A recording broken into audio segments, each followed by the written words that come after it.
Chapter 1239. It was a false alarm. Gu Mingming heaved a sigh of relief and her heart was finally at ease.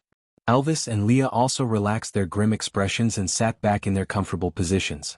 Everyone who was holding their breaths all laughed softly. Only the tiger beast, who was holding the bowl, did not understand and just looked at Gu Mingming, waiting for her reply. After being relieved, there was a wave of awkwardness. She thought that he was going to confess to her and her own husband almost killed him. How embarrassing. Clearing her throat, Gu Mingming pretended to be calm and said, "It's not a problem to bring you back to St. Nazaire, but I can't guarantee that Mandy will accept you." "It's alright, I will always work hard," the tiger beast said confidently. Gu Mingming smiled and nodded. "Since that's the case, you don't have to wait for me. You can head straight to St. Nazaire tomorrow morning. When you reach there, look for Barit and tell him that I asked you to go." With that, Gu Mingming took out a piece of snake scale and threw it to the tiger beast, saying, "This is a keepsake. Barit recognizes it. With this, he won't make things difficult for you." That piece of snake scale was given to Gu Mingming by Ellie previously. There were crooked simplified Chinese characters carved on it, and it was something that Gu Mingming had secretly copied from Snake. Barit had seen it before and Gu Mingming had kept it on her for so long. Barit would definitely believe that it had Gu Mingming's scent on it. "Thank you, great messenger." The tiger beast gave a simple and honest smile, then put away the snake scales like a treasure and left the bonfire party. He could not wait for tomorrow morning. He wanted to find Mandy now. After this small blunder, the competition between the second-level orcs became more intense. The wolf beast won 6 of the 8 rounds in a row and only stopped after regaining his reputation in front of Elvis. The last was the main event, the competition between the third-level orcs. Gu Mingming shifted her butt to sit beside Sandy, saying, After sizing them up for so long, did you take a fancy to any of them? I'll get Jiaoyu to help you blow the black whistle." Sandy was amused by Gu Mingming's teasing and said, "Do you still think that this competition is really to strengthen our relationship?" All 3 parties were competing with each other. If you really let Jiaoyu blow the black whistle, it would be even harder for him to convince the masses in the future. What's more, the reason I'm choosing my partner this time is to improve my family's strength. I don't want a male who can only win by blowing a black whistle. Gu Mingming thought for a while and nodded. "That's true, we don't want that kind of embroidered pillow." "That's right." Sandy chuckled as he turned his attention back to the sparring field. The first to fight was Arnold of the Snow Fox clan against Hodgson of the Wolf clan. Gu Mingming knew this Arnold. He was the child of one of the elders in the Snow Fox tribe and had been highly regarded since young. It was said that his father had the intention to pass the position of an elder to him. Being of the same generation as Leah, he should be able to break through the 3rd level immediately after mating. His abilities were not to be underestimated. Gu Mingming also knew Hodgson. He was one of the first wolf beasts to follow Elvis back from the Mecca Desert. Elvis didn't like to interfere with the affairs of the pack and unknowingly, Arnold became the little leader of the pack. His position was similar to Wabi Eyes in the Snake King Valley. Both of them were heavyweights. It looked like neither wanted to lose. Gu Mingming poked Elvis and then Leah as if she was watching a good show. Guess who will win? Chapter 1240. Lee's words were directed at Gu Mingming, but his eyes were looking at Elvis, obviously having a playful intention. Elvis said coldly, "No. I won't use Xiaomeng as a wager." Leah clicked his tongue and said, "Boring?" With that, he wagged his tail and leaned into Gu Mingming's arms, asking, "Mingming, who do you think will win?" Gu Mingming said nervously, "I don't know, both sides are the cream of the crop, it's hard to tell who will win." Leah chuckled and said, "Then who do you hope to win?" This was the first battle between the 3rd-level orcs. The outcome would determine the future direction of Sauter. Gu Mingming face-bombed and looked at Leah with a headache, saying, "Why don't we stay in Sauter for a while?" "All right." Leah and Elvis had never questioned Gu Mingming's decision and just followed her orders. Rubbing Gu Mingming's temples, Leah asked softly, "Do you feel heartache for throwing such a complicated situation to Huda and Jiaoyu?" Gu Mingming nodded. In her eyes, this situation was giving her a headache. How difficult would it be for the 2 children to move forward? To put it nicely, he was the leader but he did not have any power of his own. He had to rely on Jiaoyu's identity as the messenger's son to act as a mediator. Luckily Huda and Jiaoyu were of the same mind, or else these 2 children would have been eaten alive. It was no wonder that Sandy felt heartache for using herself as a marriage alliance, just to help these 2 kids earn some bargaining chips. Leah pinched Gu Mingming's little nose and said, "If you want to stay in Sauter, we will stay. If you want Elvis and I to solve these problems, we will. But there is no place in this world where people are not complicated. You can't protect them forever. I understand the logic, but isn't that the identity of a mother? Never able to stop worrying for your own children. Sigh, raising a child for 100 years but worrying for 99 years. Leah did not say anything more and just gave Elvis a look. Elvis then took over Gu Mengmeng from Lee's hands and continued to massage her temples. Meanwhile, Leah took over the fruit platter and used his sharp fingernails to cut the fruits into small pieces that were suitable for one bite. He then sent them into Gu Mengmeng's mouth piece by piece. On the field, Arnold and Hodgson were also locked in a fierce battle. They both understood what kind of mission they were shouldering. Although they could not kill each other, every move they made was ruthless, and it seemed like they would not rest until one side was dead. Gu Mengmeng felt her head ache even more. She looked up at Elvis and then at Leah, saying, "This way of fighting they won't stop until one side is exhausted to death, right?" Leah swayed his tail and said, "Not every wolf and fox in this world can coexist peacefully like me and Elvis.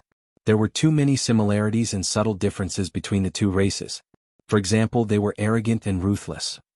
When these two races meet, it's inevitable that they will fight to the death."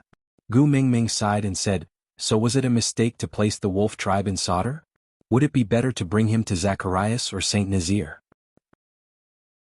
Chapter 1241. Gu Mengmeng thought for a moment before chuckling. "The tallest tree in the forest will be destroyed by the wind. If you want the garden to be filled with the colors of spring, you cannot allow a single branch to stand out." Gu Mengmeng didn't say that this was a sentence the empress used to say to a favored concubine in the past. Leah thought for a moment before nodding. "That's about it." Gu Mengmeng pointed at the two who were still fighting. "Then, what do you plan to do about this?" Leah chuckled. "One match can't decide anything. We still have to look at the results, isn't that right?" Gu Mengmeng nodded. She leaned into Elvis's arms and occasionally stole a glance at Sandy. She realized that she was hugging the two little females and playing happily. Her mind was completely not on the match on the arena.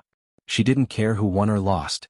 As long as the person she was going to mate with tonight was a powerful male from the wolf tribe. It didn't matter which one it was. Dodgy and Kiera still didn't understand the conflict between the races. They only knew that they were happy to have someone to play with. Hence they played until their stomachs were up in the air. It was a stark contrast to the two males who were fighting. The wolf tribe won this match. Because no matter how cunning a fox was, it was still no match for a wolf in terms of raw power. This was an innate difference. Just based on combat skills, the wolf would definitely win. This was also why the combination of Elvis and Leah was always decided by Leah and executed by Elvis. Even if the two of them appeared on the battlefield at the same time, Elvis would be the leader and Leah would be in charge of covering. Hodgson took a bowl of meat from Jiaoyu and brought it to Sandy. "Little female, are you willing to mate with me?" Sandy looked up and smiled at Hodgson. She didn't even request for Hodgson to accept the test of her current partner. Bode and Colin kept their heads down and remained silent. They took care of the children and brought food to Sandy as if they were not affected at all. But Gu Mengmeng was too familiar with them. She easily noticed the emptiness in their eyes. In this world, no male could remain indifferent when he knew his female was looking for a new partner. However, the female was God and they did not have the right to say no.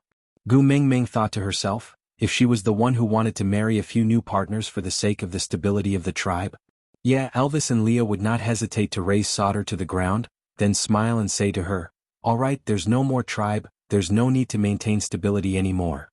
The competition continued. Because Hodgson's victory had greatly boosted the morale of the werewolves, they became more and more courageous. Even though the Snow Fox clan had lost the first battle, they were not discouraged. They immediately began to rearrange their troops and arranged corresponding troops according to the order of the Wolf clan. However, there were too many variables when it came to improvising on the spot. Perhaps the Snow Fox clan's prior preparations had allowed them to gain an advantage or two, but the Wolf clan was not a fool. They would not remain passive all the time. Both sides racked their brains to think of ways to strangle the other, but this stubbornness gave the 16 tribes a huge opening. By the time the people of the Snow Fox clan and the Wolf clan had reacted, the 16 tribes had already gained an absolute advantage in the battle between the third-level orcs. Chapter 1242. Gu Mengmeng stared at Leah with a face full of disbelief. Leah chuckled. Dodgy from the Snow Fox tribe, Kiera from the 16 tribes and Sandy's Wolf tribe partners. Don't you think this distribution is too balanced? You mean? Lee's gaze was crafty, reflecting the sparks from the bonfire. His smile was full of praise. Jiaoyu is after all a child I brought up. In some aspects, he is very similar to me. Gu Mingming was unhappy. She twitched her lips. Forget about Sandy taking in partners. With me and Elvis around, they wouldn't dare to bully him. But if Hada and Jiaoyu are going to use their entire lives to exchange for Sauter's balance, then why not let Sauter continue to be chaotic? Once a male mates, it was equivalent to handing over his entire life to the female. By then, the Snow Fox tribe would use Daji to control Hada, while the 16 tribes would use Kiera to control Jiaoyu. Sooner or later, the brothers would turn against each other.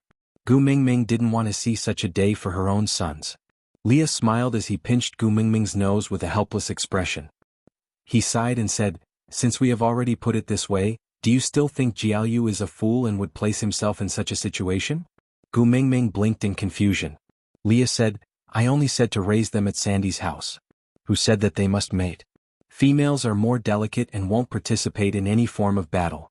So they need more time to accumulate experience. They need at least 8 to 10 years of age to transform. By then they will be at least 16 or 17 years old. By then Hada and Jiaoyu will be 18 or 19 years old. Do you think that Hada and Jiaoyu, who are able to stabilize the situation at 2.5 years old, will still be controlled and coerced by these people when they are Elvis's age?" Gu Mingming thought about it seriously. She shook her head and chuckled. This was the second common fault of all mothers. No matter how outstanding their children were, they were used to worrying over nothing. They clearly loved their children the most, but they would never learn to trust them. They would take care of them like greenhouse flowers that could not withstand any storms. Leah kissed the corner of Gu Mingming's lips and said, "There are only 2 possible scenarios in the future. These 2 little females look decent and get along well with the 2 brothers. They fell in love with each other and became partners. In that case, do you think that Jiaoyu would allow others to make use of the people he cares about? Moreover, would a child raised by Sandy be biased towards an outsider?" The other scenario was that these 2 children had grown up in the wrong way. Hada and Jiaoyu did not like them and refused to mate with them. Then things would be even simpler. If our sons did not want to drink water, who would be able to stop them? Furthermore, who in this world would have the guts to force the sons of 2 beast kings to mate? Thinking about it this way, it made sense. It was just that Gu Mingming felt rather apologetic for making use of the 2 females.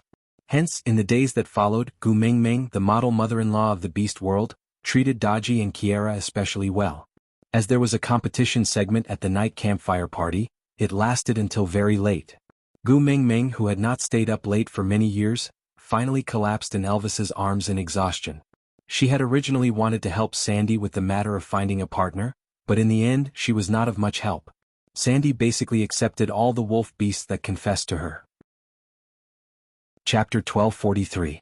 They both knew what the other party's motive was and what the other party could provide for them. This kind of mating was more like an alliance. If the Wolf clan wished to replace the Snow Fox clan in Sauter, they first had to strengthen Hada and Jiaoyu's position. Although they were only first-level beasts, they had the bloodline of the Wolf King and were on the same side as them. On one hand, mating with Sandy was to borrow Sandy's stomach to give birth to a little female wolf to mate with the Wolf King's son. On the other hand, it was because Hada and Jiaoyu both valued Sandy. Mating with her was the fastest way to express their sincerity to the 2 young masters. Regardless of which of the 2 reasons mentioned above, the 7 male wolves would treat Sandy very well. And in order to help Hada and Jiaoyu win over the Wolf clan, Sandy would definitely not mistreat Hodgson and the rest. Moreover, Sandy was a gentle person to begin with.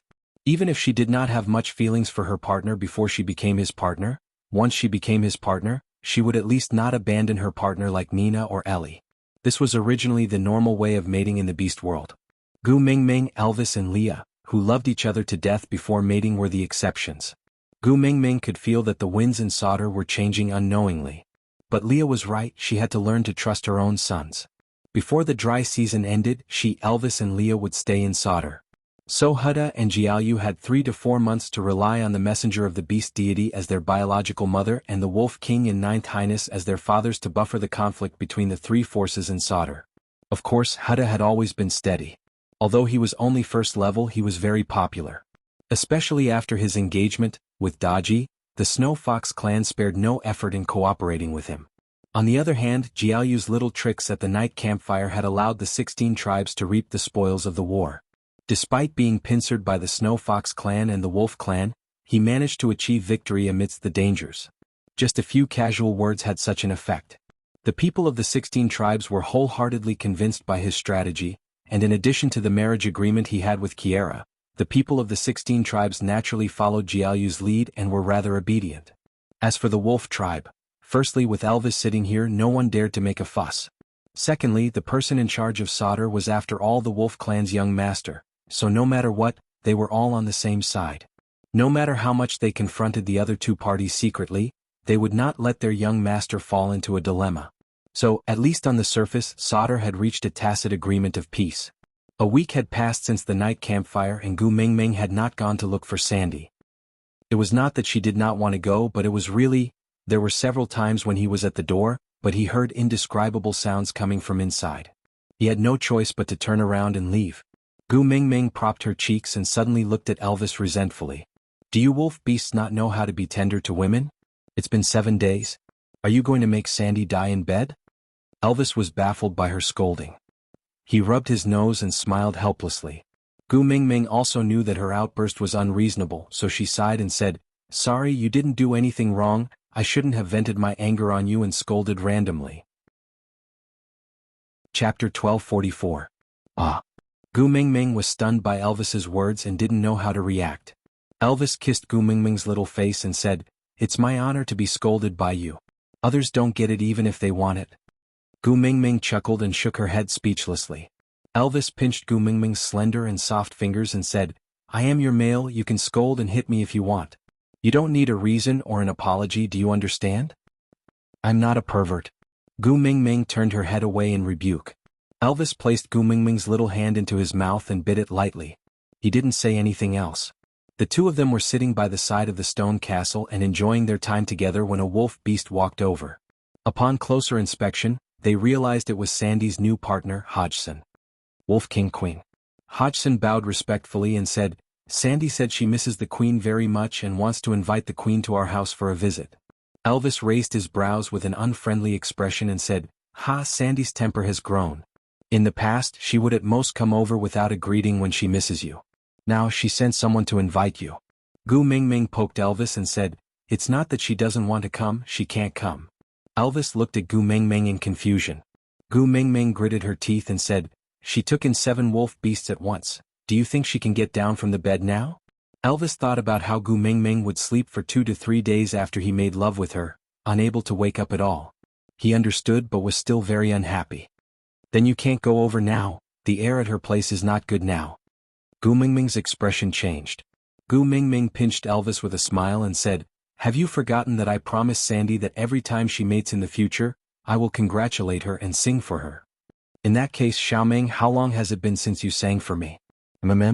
Didn't you sing on the way back from the Mecca desert? Gu Mingming said. That doesn't count. Elvis had a nagging feeling that Gu Mingming did not sing that song for him. It felt weird, but he could not put his finger on it. Anyway, something was not right. Gu Mingming squirmed in his arms and said, I will sing for you when we are back. I am going to see Sandy now, do you want to come with me? What else could Elvis say? How could he bear not to look at her? Carrying Gu Mingming, he stood up and headed straight for the stone castle where Sandy was staying. When he reached the stone castle, he saw Sandy nestled in Colin's arms, looking so weak that she was about to die. Bode was holding a stone bowl and feeding her carefully mouthful by mouthful, his eyes filled with heartache. The moment she looked up and saw Gu Mingming, a smile finally appeared on Sandy's face. Her eyes brightened and she wanted to wave her hand to call Gu Mingming over, but realized that she could not even lift her arm. She opened her mouth, but her throat could no longer make a sound. She could only shrug her shoulders weakly and smile helplessly. Gu Mingming jumped down from Elvis's arms and sat beside Sandy. She then glanced at Bode and he immediately passed the bowl in his hands to Gu Mingming. Gu Mingming took the stone bowl and said while feeding Sandy, The sun is just nice outside. Go get some thick beef skin and lay it at the door. I want to bask in the sun with Sandy. Chapter 1245. After Bode finished laying out the beast skin, Gu Mingming had just finished feeding him the meat soup in her bowl. She then glanced at Colin and walked out without saying a word.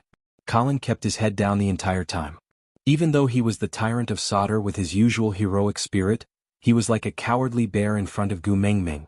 He did not dare to say anything and just followed behind Gu Mingming. Seeing Gu Mingming sitting at the corner of the beast skin and Elvis sitting behind her to act as a warm leather backrest, Colin wanted to learn from Elvis and let Sandy lean on him.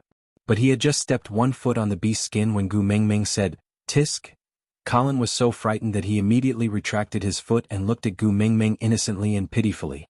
Gu Mingming then said, "Give Sandy to me. Go and call all the males in your family out." Colin secretly broke out in cold sweat and nodded naively. He did not dare to say anything and hurriedly called out his 4 original partners and the 7 new wolf beasts that Sandy had taken in. There was a total of 11 of them and they stood in a row in front of the beast's skin. The original 4 males in Sandy's family all knew what was going on and all lowered their heads obediently, not daring to make a sound. But the 7 new wolf beasts were at a loss. They looked at each other, not knowing what was going on but not daring to do anything. After all, this great lady was not only the messenger of the beast deity but also the queen of the wolf clan. And behind her was the mighty wolf king. Gu Mingming's gaze swept across the 11 of them and said in a neutral tone, "You are really capable. Great messenger, I was wrong." Colin was the first to admit his mistake with a sincere attitude. Gu Mingming chuckled, "Oh? Tell me, where did you go wrong?" Colin scratched his head and said, "I don't know, but your smile is so scary, it must be my fault." Gu Mingming was so angry at Colin that she laughed. She looked down at Sandy and asked, "Girl, how did you fall for this piece of wood in the first place?" Sandy's throat was so hoarse that she could not speak at all. She just smiled helplessly and shook her head lightly. Gu Mingming looked up again and asked, "How many 4th-level beasts do you have in your family now?" Colin answered honestly, "Only me now. However, it seems like Hodgson and Jerry only need one more battle to level up." Gu Mingming nodded and said, "So at least until now, you are still the strongest in your family, right?" Colin nodded stiffly. Gu Mingming's face darkened. "As the strongest in the family, what are your responsibilities?" "Protect Sandy." Colin answered directly without thinking. Gu Mingming sneered. "Is this how you protect Sandy?" Colin was stunned by the question. He immediately lowered his head and said sullenly, "But Sandy chose her own partner. Oh, so if one day Sandy doesn't want to live anymore, will you let her die?" "That won't do." Colin looked up and was so anxious that he was tongue-tied. Gu Mingming pointed at the bear mark on Sandy's chest and said, "Your mark is on her chest and you are the most powerful person in the family. What you have to do is to protect her and ensure her safety under all circumstances. But she was tortured to such a miserable state right under your eyes, and you say you don't know what you did wrong?" Chapter 1246. There's a next time? Gu Mingming glared at Colin. Colin did not know why he was being glared at again. He pointed at the wolf beast beside him and said, "The 5 of them have not mated yet." This time it was Gu Mingming's turn to be stunned. After 7 days they only mated with 2? Damn it. Inhuman. Gu Mingming turned back to look at Elvis in shock. Elvis chuckled and bit Gu Mingming's earlobe. He whispered into her ear, "Now you know how much control I have over myself?" F***K. Every time she was tortured by Elvis and Leah, it was as if every bone in her body had been disassembled and reassembled. And it was actually the result of control. Gu Mingming felt so tired. She ignored Elvis and just looked at Colin. She sighed and said, "Didn't I say it the last time? If you can't protect Sandy, I will bring her away." Gu Mingming, I know I was wrong. I really know I was wrong. Colin immediately admitted defeat and promised, "In the future when they mate, I will sit at the side and watch. If Sandy can't take it anymore, I will immediately stop and bring her away. I won't let her suffer anymore. I beg you, don't bring Sandy away." The 7 wolves looked at each other. When they first arrived at Sodder, they had already inquired about the general situation here. They knew that Sandy and the Queen were on good terms. They also knew that this 4th-level bear Colin had once been the messenger's guard and was now Sodder's strongest fighter. Because of his protection, the 2 young masters were not so passive in Sodder. In these 7 days, other than Hodgson and Jerry who had mated with Sandy and did not know what was going on outside, the other 5 wolves had witnessed Colin's ruthlessness. They all had a tacit understanding not to offend Colin after mating. But who could tell them what was wrong with this coward now? Gu Mingming did not care about what they thought. She just lowered her head and held Sandy's little face asking, "Sandy, is your throat sore? Do you want to eat yellow sauce?" Sandy knew that Gu Mingming was feeling sorry for her. She was afraid that she would be bullied by her new partners because of her good temper, so she came to show them her power. She wanted to tell them that the person supporting her was the messenger of the beast deity, Gu Mingming. Although she felt that Colin was innocent, Sandy still nodded cooperatively. Her little eyes were filled with grievance. Gu Mingming nodded her head, her heart aching for him. Then when she looked up at Colin, her smile changed. Colin stared blankly for 2 seconds, then immediately said, I know the yellow needle beasts. I'll get you some yellow gravy. I will only take half from each nest. I promise I won't kill them all. Only then did Gu Mingming reply with a lukewarm, yeah. Colin turned around and ran away as if he had just been pardoned. Gu Mingming's gaze turned and landed on Bode. She grinned and Bode's hair stood on end. He could not help but take half a step back and lowered his head. Great messenger, I know I was wrong too. As long as you don't take Sandy away, I'll accept any punishment you say. Bode, you are Sandy's first partner, but how much longer do you plan to stay in the second rank? Gu Mingming's words hit the nail on the head, making Bode speechless. When he first mated with Sandy, he was only a level 1 orc. It was only after experiencing so many battles in the past 2 years that he finally rose to level 2. Even so, compared to his current family members, level 2 was still not enough. In the beast world, being weak was a sin. Chapter 1247. But apart from accumulating experience, opportunities were also very important for a male to level up. Fighting with all their might, some could easily level up, while others couldn't even advance to the next level. And Bode just happened to belong to the second category. Even before he met Gu Mingming, he had been longing to level up so that he could protect Sandy from Nina. But now, even after fighting with all his might, he had only advanced from the first level to the second level. Gu Mingming sighed. I know someone who might be able to raise your fighting abilities, but the method must be cruel and the process must be painful. I'll go. Bode blurted out almost without hesitation. His gaze landed on Sandy's worried face. Bode smiled as he knelt down on one knee and caressed Sandy's little face. You'll be fine with Colin and the rest taking care of you. No matter how hard it is, I will ascend to become your pride as soon as possible. I will not let others say that your first partner is a useless piece of trash. Be good, alright? Sandy knew that every time someone used Bode's level to make fun of her, Bode would feel sad in his heart. She knew that Bode was already working very hard, and she didn't think that being a second-level beast was something to be ashamed of. But Bode was a male. He had his pride that he had to protect. Sandy's throat couldn't speak. She could only hold Bode's hand and look deeply into his eyes. Bode had been partners with Sandy for many years. He could understand her intentions just by looking at her. He kissed her face. Don't worry. I will not let Joseph and his brothers lose their father. I will be back as soon as possible. Sandy finally nodded. But her gaze was still reluctant to part. Bode looked up at Gu Mingming. Great messenger, please tell me. Where should I go to find this person you mentioned? Gu Mingming replied. Zacharias, Peter. A place and a person's name didn't need any more words. Bode hugged Sandy tightly. He planted a heavy kiss on her forehead before leaving without looking back. Gu Mingming hugged Sandy. Don't worry. Qixin and Kanwu are there. Nothing will happen. Sandy smiled at Gu Mingming. She knew that Gu Mingming's arrangement was for her own good. It was also the best situation for Bode. Colin wasn't a threat to Boyd, but that didn't mean Hodgson and the others weren't. Wolf beasts were savage by nature. If you couldn't crush them in terms of strength, it would be very difficult for them to truly submit to you. Especially since Hodgson and the rest had partnered with her for the sake of the tribe, it was hard to guarantee that they would not have thoughts of eradicating and replacing Bode. Therefore Bode had to become stronger. After scolding Colin and making arrangements for Bode, Gu Mingming's gaze finally landed on Hodgson and Jerry. The two of them were still in a state of shock from Colin and Bode's scolding. When they met Gu Mingming's eyes out of the blue, they were startled and instinctively avoided her gaze. In a confrontation between wild beasts, the first to retreat would be the loser. Gu Mingming chuckled and said, Originally, I was here to congratulate you and Sandy for mating. But seeing you guys torturing my Sandy into such a miserable state, I really don't feel good about it. Chapter 1248. I am a very fair person. As Gu Mingming spoke, she placed Sandy's head down from her knees and even thoughtfully wrapped a piece of beast skin into a pillow to cushion Sandy's head. Then she patted her lightly before standing up. You guys have made my precious Sandy suffer, so I will make you guys suffer twice as much in order to appease your anger. Sandy shook her head.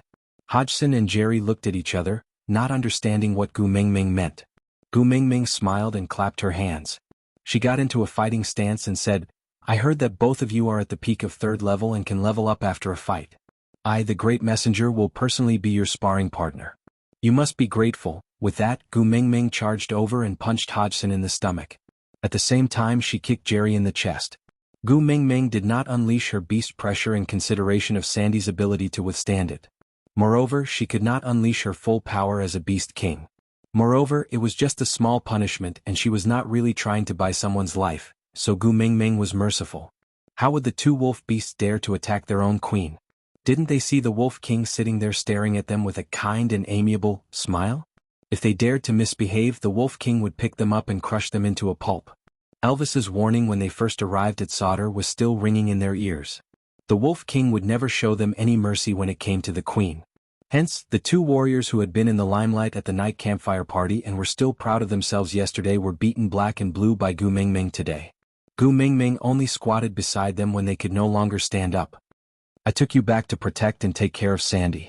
If you dare to use her as a tool to satisfy your lust, then you must be mentally prepared to bear the consequences. After all, the person standing behind Sandy is me, Gu Mingming. With that, Gu Mingming stood up. Because she had lowered her head, the sunlight cast a shadow over her. At 1.7 meters, she could only be considered a petite Lolita in the beast world. But at that moment they were black Lolitas. This time it's just a small punishment to warn you against future troubles. If I find out that you made Sandy suffer again, it won't end so easily. After Gu Mingming finished speaking, Hodgson and Jerry squeezed out some air from their lungs and answered shakily, "Yes, we understand, Queen." Gu Mingming looked up with a face full of smiles. Facing the sunlight, she looked especially warm, as if she was not the one who had beaten up the two males without relying on her beast pressure. But even though she was smiling brightly, none of the 5 wolf beasts dared to belittle her. All of them were trembling with fear and did not dare to treat her as a little female protected by the Wolf King anymore. Gu Mingming stood in front of the 5 males who had yet to mate with Sandy and paced back and forth. She then smiled and said, "Don't be afraid. Although I am not a good person, I will not bully the weak. As long as you take good care of Sandy and treat her gently, I won't hit you for no reason. Don't worry, Queen, we will treat Sandy very well." The wolf beasts nodded repeatedly, not daring to be the slightest bit slow. Gu Mingming then sat down beside Sandy in satisfaction. She lifted Sandy's head and placed it on her lap, then asked, "Where's the water?" Chapter 1249. After Gu Mingming's ruckus, all the males in Sandy's family got along with each other. They no longer doubted why Bode would suck up to Gu Mingming the moment he saw her. They also no longer doubted why Colin would immediately admit defeat when Gu Mingming only glanced at him casually. Yeah, they had to learn from their seniors' experiences. Afterwards, Gu Mingming hugged Sandy and sang Dowry once again. This was what Gu Mingming had promised Sandy in the past. She would sing this song for her whenever she mated. As Bode and Colin were not around, Sandy's other old partner, Adali, could only lead the way. Even Hodgson and Jerry, who had been beaten up by Gu Mingming, were supported by others to stand in front of Gu Mingming. Then they bowed and said, "Queen, thank you for not being a male." Gu Mingming smiled. She was already used to this kind of gratitude even from the initial awkwardness. Every male in Sandy's family would thank Gu Mingming for not being a male, because Leah had said that if Gu Mingming was a male, they would not even have a chance. Gu Mingming said a lot of things to Sandy unilaterally. Sandy clearly could not open her mouth to reply, but the two of them still communicated smoothly by nodding, shaking their heads, smiling and frowning. They chatted happily. When Colin returned with all his bags, he saw 2 of the 7 new wolf beasts sitting at the entrance of the cave on their last breaths, while the other 5 were eagerly waiting on Gu Mingming and Sandy. If Colin had watched court dramas before, he would have thought of an adjective, little eunuch. "You're back." Gu Mingming felt refreshed after beating up Sandy. Her smile was much brighter when she greeted Colin. Colin did not hold a grudge against Gu Mingming for teaching him a lesson just now. He just gave her a silly smile and hurriedly mixed the honey into water. He brought out 2 cups, one for Sandy and one for Gu Mingming. Yes, Gu Mingming had a special cup at Sandy's house. After Colin returned, Gu Mingming then handed Sandy over to him to take care of. She then told him about Bode's situation before following Elvis back to the stone castle. Sandy's body needed at least half a month to recuperate. Moreover, there were still 5 wolf beasts waiting to mate with her. She probably would not have the time to take care of Dodgy and Kiera before the dry season ended. Meanwhile, Elvis and Leah were adamant that these 2 females must not be brought back to the stone castle. Hence, they could only let their respective fiancés take care of them. Hutto would often have a soft and cute little snow fox lying on his shoulder, docile and obedient. On top of Jiaoyu's head would lie a little lion. Its big eyes were intelligent, lively and adorable. The three factions had reached an unprecedented level of harmony because they had managed to rope in Hutta, Jiaoyu and Sandy respectively. They were unwilling to do anything that could break the alliance, and so the situation quickly turned in Hutta and Jiaoyu's favor. After listening to Li's analysis, Gu Mingming started to relax. She believed that she had always felt that Jiaoyu and Hutta could not handle it because of maternal love, and had treated them like children. After a few peaceful days, Elvis and Leah walked out of the stone castle alone one night. "Leah, you have to level up as soon as possible," Elvis said in a low voice. Chapter 1250. Elvis looked at Leah with a serious expression, forcing Leah to retract his playful smile. Frowning, he locked his long and narrow eyes on Elvis's face. "Is there anything you're planning that I don't know about?" Elvis sighed. "I know that becoming the Beast King will attract a pack of wolves and become an unmanageable problem, but I still want to be the Beast King. You really don't know what my motive is?" Leah was stunned for a moment, then he turned around. I don't know anything. And I won't level up, I'll just remain at the 4th level, enough to crush all the other males chasing after Mengmeng." Elvis grabbed onto Li's shoulder, stopping him from leaving. "It's because I can see that you've been slacking off after I became the Beast King, that's why I came to talk to you today. Preparing for a rainy day is your way of doing things. We can't afford another sudden blow." Leah bit his lips, glanced sideways at Elvis. "Alright, I'll work hard to level up to the 5th level, then find the spirit of the Rocky Cliffs to activate the Beast King bloodline. But you have to promise me one thing, if Mengmeng really gets the 2nd tier of the Beast Deity one day, that tier of the Beast Deity will definitely be mine." Elvis pursed his lips, not saying a word, his jaw tightened into a straight line. Leah chuckled. "I won't level up if you don't promise me. You want to use yourself as an insurance, learn from Snake and sacrifice yourself to use the tier of the Beast Deity to prolong Mengmeng's life when Mengmeng is in danger, but you want me to stay behind to bear the consequences when you're the hero, ha, dream on? Let me tell you I won't agree." Leah. Elvis frowned. Leah rarely said such irrational words. He was angry. Elvis could clearly feel the anger and uneasiness behind his smile. Leah slapped Elvis's hand away and said, "It's not like you don't know how upset Mengmeng was when Snake died. Let me tell you, I don't have the courage to face Mengmeng again. I don't want to see Mengmeng in such pain ever again. So, if you want to give Mengmeng an insurance policy so that she can live longer in case of an emergency, then I will be the insurance."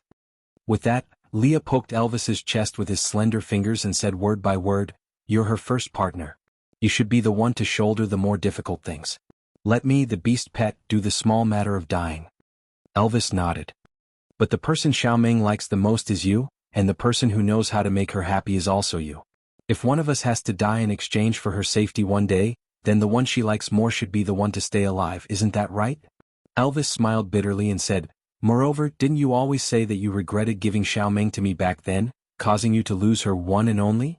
If I die in the future you can have Xiaoming all to yourself again. She has the strength of a Beast King now, so she doesn't need any more partners to protect her. You can be with her forever." Chapter 1251. Elvis clenched his fists and lowered his hands. He did not dare to ask. He was afraid that Xiaoming would be put in a difficult position. He was afraid that Xiaoming would admit or deny. He was even more afraid that Xiaoming was so smart and could see through his intentions. She would know that he was trying his best to advance to Beast King so that he could use his own life to prolong hers when she was in danger again. He did not want to be helpless when she was on the brink of death again. But this was a selfish decision. Death was such an easy thing. The one who was forced to live was the one who would be tortured. Wasn't Snake's death already demonstrated once? Leah was right. He used himself as the golden elixir to save Gu Mengmeng and became a hero. But Leah, who stayed behind to comfort Gu Mengmeng, had to endure her unbearable pain. He was not afraid of death, but he was afraid of Gu Mengmeng's frown. Leah suddenly stopped in his tracks. He turned around and smiled at Elvis. "You also know that I am a fox." Elvis was stunned for a moment. He did not quite understand what Leah meant. Leah placed an arm on Elvis's shoulder. He smiled slyly. "It is in my nature to be sly. What should I do? I don't like things to develop in a direction that is not beneficial to me." Elvis held his forehead. "Speak properly." Leah swayed his tail. He stood up straight. "There are 2 ways. One, do as I say. I will work hard to advance to the peak of 5th level. Then we will look for the spirit of the Rocky Cliffs for me to activate the Beast King bloodline. If anything happens, Let me be the second tier of the beast deity. I will go in and wake Meng Meng up now. I will tell her your plan and let her teach you a lesson. Elvis hesitated but pretended to be calm. You said that it will only make Xiaomeng sad. You won't do anything that will make her sad, right? Leah shrugged. I'm not the one doing the things that will make her sad. If I don't report what I know, I will be treated as an accomplice. So you decide. Do you want us to work together and hide this matter? Or do you want me to be a traitor and betray her? Leah. Elvis felt rather helpless. Other than fighting, it was too difficult for him to win Leah. Leah flipped himself over and stood side by side with Elvis. His shoulders leaned against the wall and the moonlight elongated their shadows. He said calmly, if I also level up to become a beast king, then there will be 3 beast kings in the entire beast world, all gathered in our house. Under such circumstances, if someone wants to hurt Xiaomeng, what do you think the probability of success is? Elvis understood that Leah was right. 1 beast king was already invincible. If 3 beast kings worked together, no one in the beast world could hurt Gu Mengmeng in front of them. Even now, he had enough power to protect Gu Mengmeng and prevent anyone from hurting her. But the memory of the last time Gu Mengmeng was on her last breath and he could only kneel on the ground and cry blood was too clear. He was really afraid, so he suggested a foolproof solution. He did not want Leah to become the Beast King, not because he was afraid that Leah would shake his position after he became the Beast King, but because he knew that the success rate of activating the Beast King bloodline was only 30%. His success was largely due to luck. Chapter 1252. If you don't choose, I will go in and call Meng Meng. Leah said and was about to enter the house. I promise you. Elvis instinctively pulled Leah back, but the moment he said that, he gave a bitter laugh helplessly. I, the first partner, am still being led by the nose by you. Leah chuckled. That's because you know what I said is right and my strategy has always been the most comprehensive. Don't worry, Meng Meng is a female that I have spent a lot of effort to get back. Unless I have no other choice, I can't bear to abandon her to die. Elvis nodded. The best scenario is that the 2 of us can protect her forever and not let her get hurt. Leah nodded and said, all right, there's nothing else, right? If you are willing to stay here and admire the night view, you can continue. I am going in to hug my Meng Meng to sleep. Elvis chuckled and didn't reply. He just followed Leah back into the stone castle. Perhaps their worries were groundless, or maybe it was because Gu Mengmeng's near-death experience had such a huge impact on them that after experiencing the fear of losing her, they could no longer bear to see her get hurt or bleed. So if she had a nosebleed, they would almost go crazy. If she had a thorn in her hand, their hearts would ache for a long time. So before they found the love of the sky, they would never let her have children. Gu Mengmeng didn't know about the conversation between Elvis and Leah. The latter part of the dry season was busier. Sauter's tribe was now more than 10 times its original size, and the population was increasing exponentially. That well was still not enough to supply everyone with water. Eventually they could only collect water by family, with those with cubs taking priority. Sandy's family became the first family to collect water every day, because not only did they have cubs, they also had 2 female cubs under their name. Gu Mengmeng expressed that she had no objections, so naturally no one dared to say anything. As a result, Sandy's status in Sauter had unknowingly changed. Sandy herself did not realize it, but other than herself and Gu Mengmeng, everyone else's attitude towards Sandy had become more cautious and respectful. Just as Hada and Jiaoyu were busy with the matter of the water source, an unexpected visitor came to Sauter. This visitor who descended from the sky caused quite a commotion in Sauter because the aura he exuded was too sharp and did not fit in with the people around him. A sharp glint flashed past his eyes, making people want to retreat. This sharpness had nothing to do with his level. He clearly didn't release any beast pressure, but it was enough to make people tremble. Elvis looked lazily at the wild wolf who came to report and frowned. He turned to Leah and said, there are 2 beast kings here and there is still someone who dares to barge in alone. Leah stood up and patted the dust off his body. I'm afraid they don't have good intentions. You accompany Meng Meng, I'm going to meet the guest. As Leah had interacted with Elvis for a long time, he could understand the wolf's language. Hence, he did not need Elvis to translate for him to know what the wild wolf had said to him. Gu Mengmeng, on the other hand, was like an outsider as she stared at her 2 males speaking in riddles. She turned around and asked, what's wrong? What kind of person was that? Stray beasts? Chapter 1253. Leah narrowed his eyes and said, don't show such an expectant expression, Your interest in other males makes me want to kill someone. Gu Mingming smiled and said, Alright, I was just wondering what guest made you so nervous. Leah smiled and said, A male who might become my love rival, I have to be careful. Alright, I'm going out. Gu Mingming did not take Li's words seriously. After all, in Li's eyes, any male could become his love rival. Even females could become his love rival.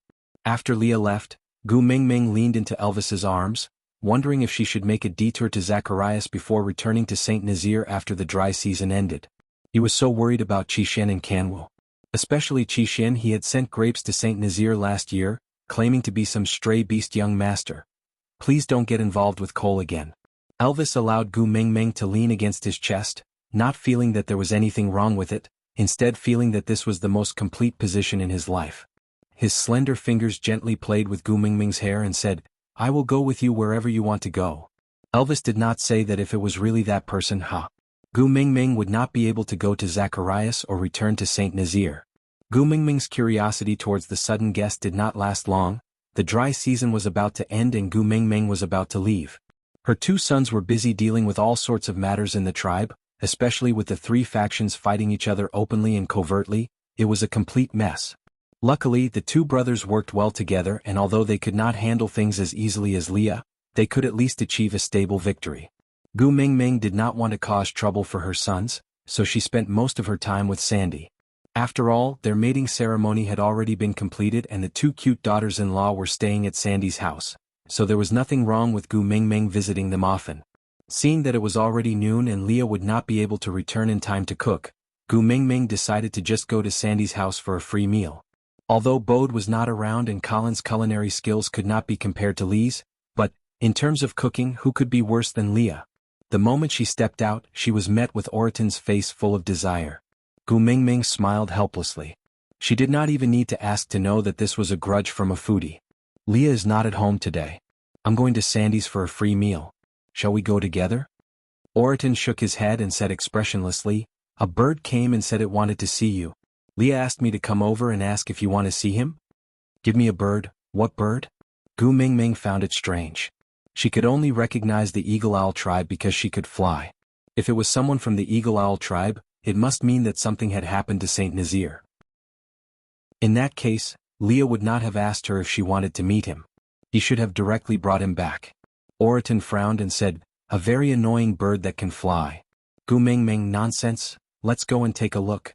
If Gu Mingming wanted to get some useful information from a tiger who had not eaten and was in a bad mood, she might as well make the trip herself. Elvis chuckled and did not say a word. He just carried her out of the stone castle. There was a pack of wolves guarding the door, and when they saw Elvis coming out, they immediately followed him. Gu Mingming had to admit that Elvis really had a style after becoming the Beast King. Every time he went out, he would be like the owner of a kennel, bringing a pack of huskies with him. Chapter 1254. The moment she entered the stone house, Gu Mingming felt that the atmosphere was not quite right. Leah and another person she did not know were standing face to face. That person was expressionless and had a cold demeanor. Even though they were wearing the same beast skin dress, he exuded an aura of abstinence, making one want to kneel down and shout, Master, I am Xiao Gu. The feathers on both sides of his ears proved his identity. Yeah, he was a bird. Those feathers were different from those of the Eagle Owl tribe. They were dark gray with dark patterns. Gu Mingming could not recognize what bird feathers it was, so she could not determine which tribe he belonged to. But Lee's smile was so warm that Gu Mingming's hair stood on end. For Leah to smile like that, it was obvious that the birdman standing opposite him had made him very angry. Gu Mingming was placed on a stone chair by Elvis.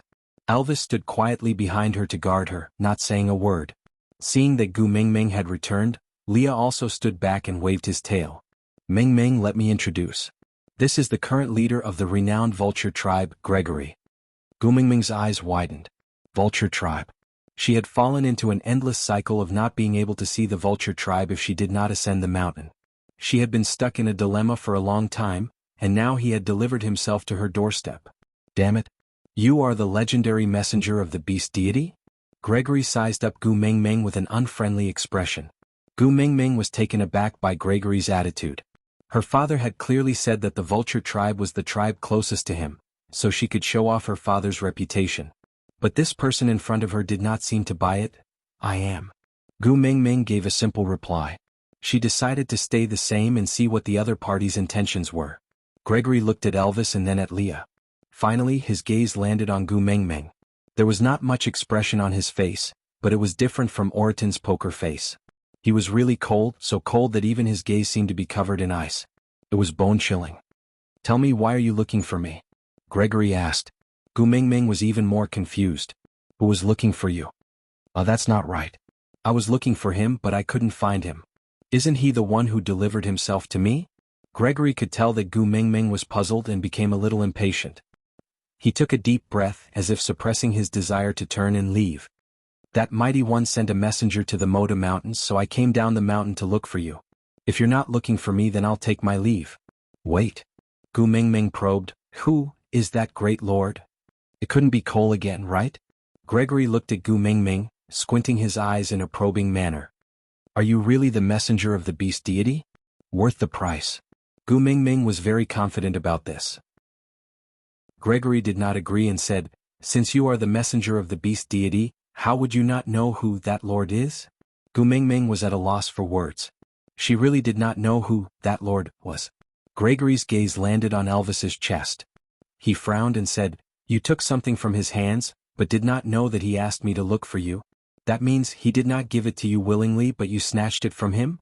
Ha, to be able to snatch the heart of the desert from that lord, you are really capable." Heart of the desert? Gu Mingming instinctively looked at Elvis's chest, where the red spider lily was blooming. Chapter 1255. Wait a minute. Seeing Gregory turning to leave, Gu Mingming said, "Although I don't remember who that great lord you are talking about is, but I do have something to discuss with you. Since he helped me to pass the message, he should be in cahoots with me." Gregory turned back to look at Gu Mingming. "What's the matter?" "I want the love of the sky." Gu Mingming straightforwardly stated her motive. Gregory looked at Gu Mingming for a long time. "You can't go up to Moda Mountains." There was no hint of sarcasm or mockery. He was just stating the truth. "So I need you to help me," Gu Mingming said. Gregory looked at Elvis and then at Leah. He shook his head. "The peak of Moda Mountains is a sacred place for vultures. They can only bring their partners there to pray for blessings during mating. Other than that, no outsiders are allowed to enter. So, if you want to enter, you can only climb up yourself and defeat all the guards along the way." Gu Mingming was considering the feasibility of this plan when Gregory continued. "But Moda Mountains are very steep. There are sharp rocks at the foot of the mountain. Based on your and your partner's abilities, you should be able to handle it. But starting from the middle of the mountain, it is a smooth cliff without any footholds.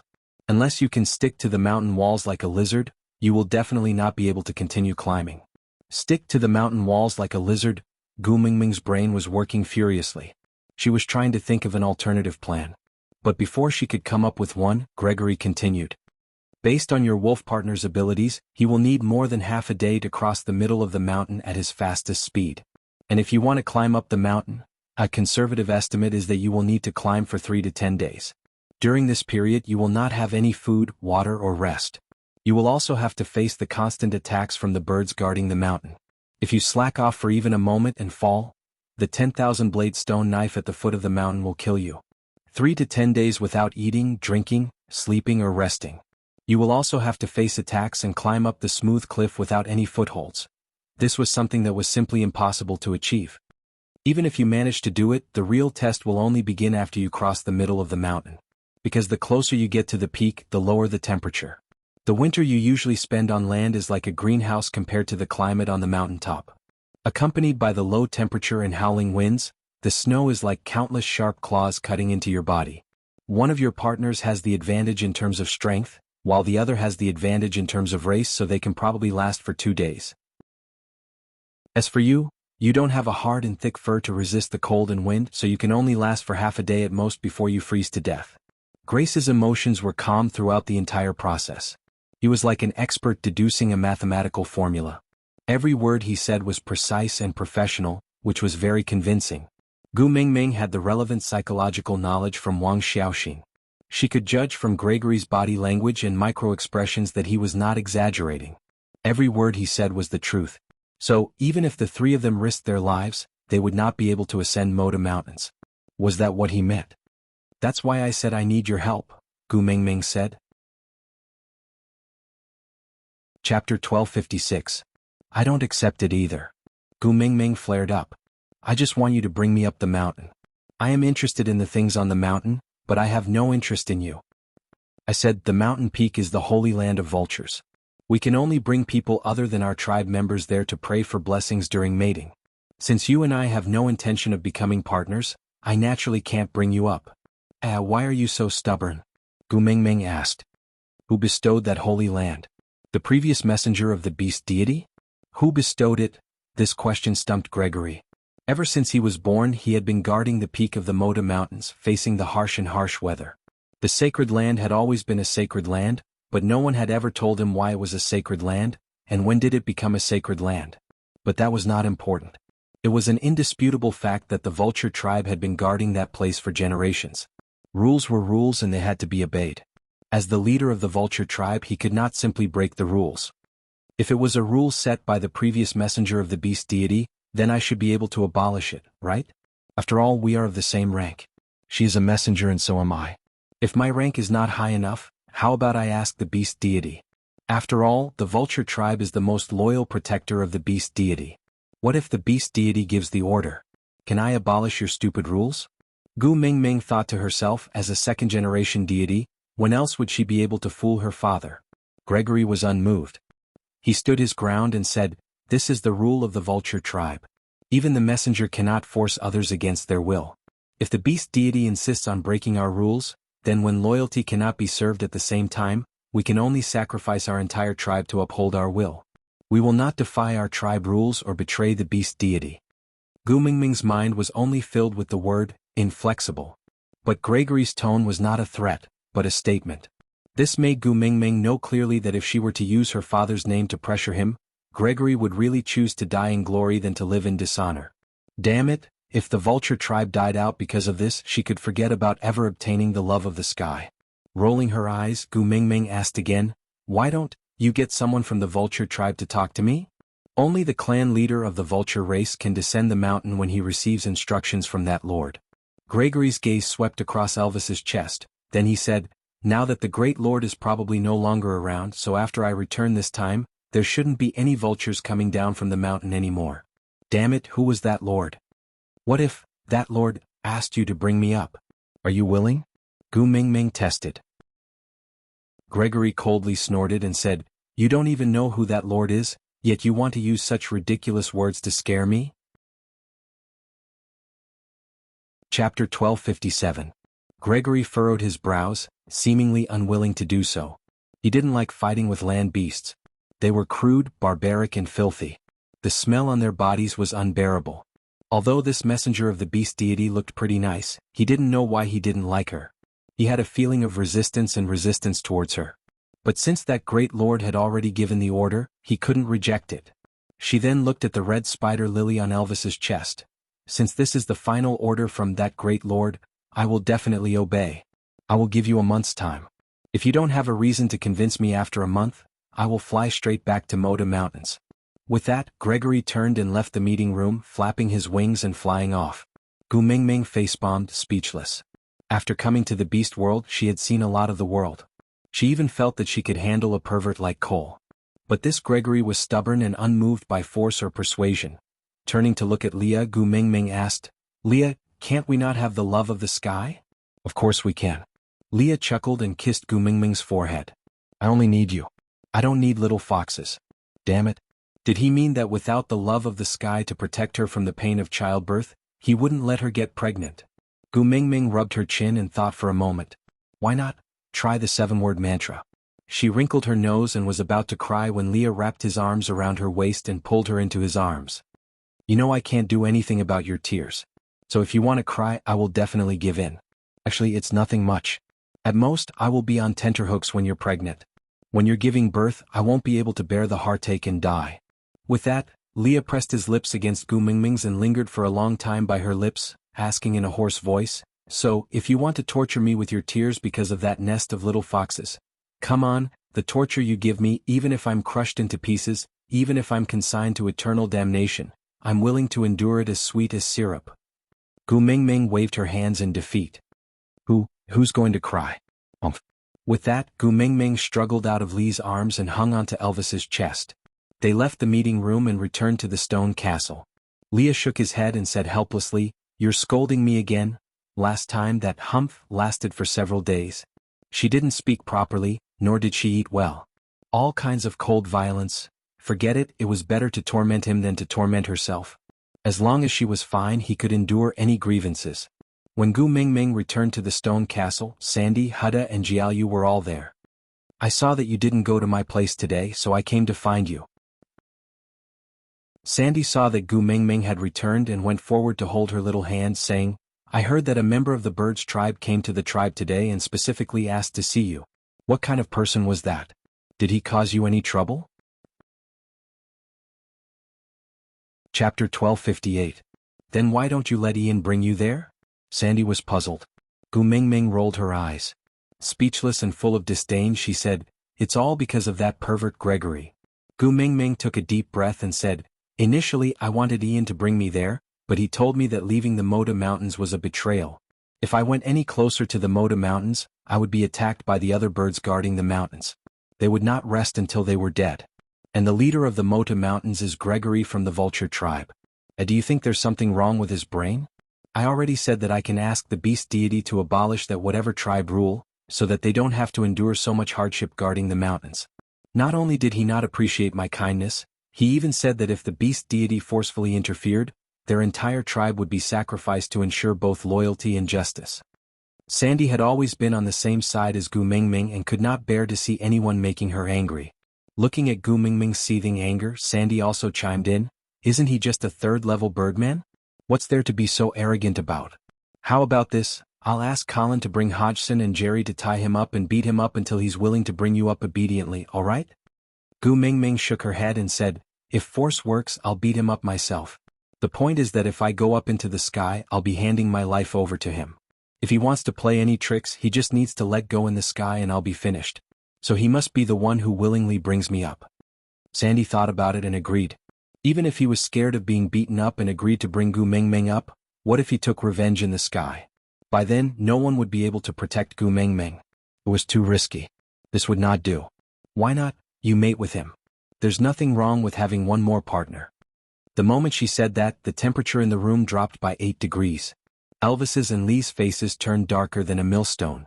What if Gu Mingming really took in that birdman just to give birth to a nest of little foxes? In front of Wings, Elvis and Leah had no advantage at all. Would they be able to compete for his favor in the future? That guy didn't look weak. After mating, he should be able to reach level 4 or even level 5 immediately. So when he found the spirit of the rocky cliffs in the future, should he activate the bloodline of the Beast King? Elvis and Li's thoughts had already flown to the horizon, but Gu Mingming could not be bothered with them. She just pouted and shook her head, saying, "He doesn't like me and I don't like him either." "He dares to look down on you?" Sandy immediately exploded upon hearing that. She dropped the table and stood up. "You're Gu Mingming." She was the best female in the entire beast world. He was just a birdman, why wouldn't he like her? Was he blind? No, this can't be tolerated, absolutely cannot be tolerated. Where was that birdman now? I want to reason with him. Gu Mingming wrapped her arms around Sandy's waist and hung on to her like she had no bones. With a wronged look, she said, "I just know that only my baby Sandy knows how good I am." "Yeah, you're enough. The others have no taste and don't know what's good for them, we won't argue with them." Chapter 1259. Jiaoyu sat beside Leah and poked him with his elbow. "Are you just going to watch my mother fret?" Leah sighed in exasperation. "That Gregory is too defensive. Moreover, it's our first encounter today. He's so secretive that I can't figure out his background. We were completely led by the nose in the first round." But Jiaoyu didn't believe him. He raised his brows. "Everyone has a weakness. No matter how strong he is, he can't be so secretive. Your mother has fought for a month's time. We have to properly meet this Vulture tribe leader in this month." Leah patted Huda and Jiaoyu's shoulders. "You are guests from afar. You two must not forget Sauter's etiquette." "Understood." Huda chuckled. Jiaoyu teased Kiera. "Let me say this first. I'm just trying to find a way out for my younger brothers and sisters. I'm not doing this for you." Leah knocked on Jiaoyu's head and said, "You will beg me one day in the future." "Definitely." Jiaoyu smiled. "But you can't reject me when I beg you." Right. Daddy Leah. Jiaoyu smiled. Daddy Leah sounded sweet and gentle. He looked at Leah with eyes that were 90% similar to Gu Mingming's. Lee's heart tightened. He covered Jiaoyu's eyes and pushed him to the side. Clenching his teeth, he said, "Yes." Jiaoyu stood up and patted his butt. He reiterated, "Everything I'm doing is to find a way out for my younger brothers and sisters. It's not because of you." Got it? Leah clenched his teeth. Jiaoyu's repeated emphasis was clearly telling him to remember this little demon's favor. Sigh, what else could he do but continue spoiling the little wolf pups he had taught? Who asked him to be so helpless against those eyes?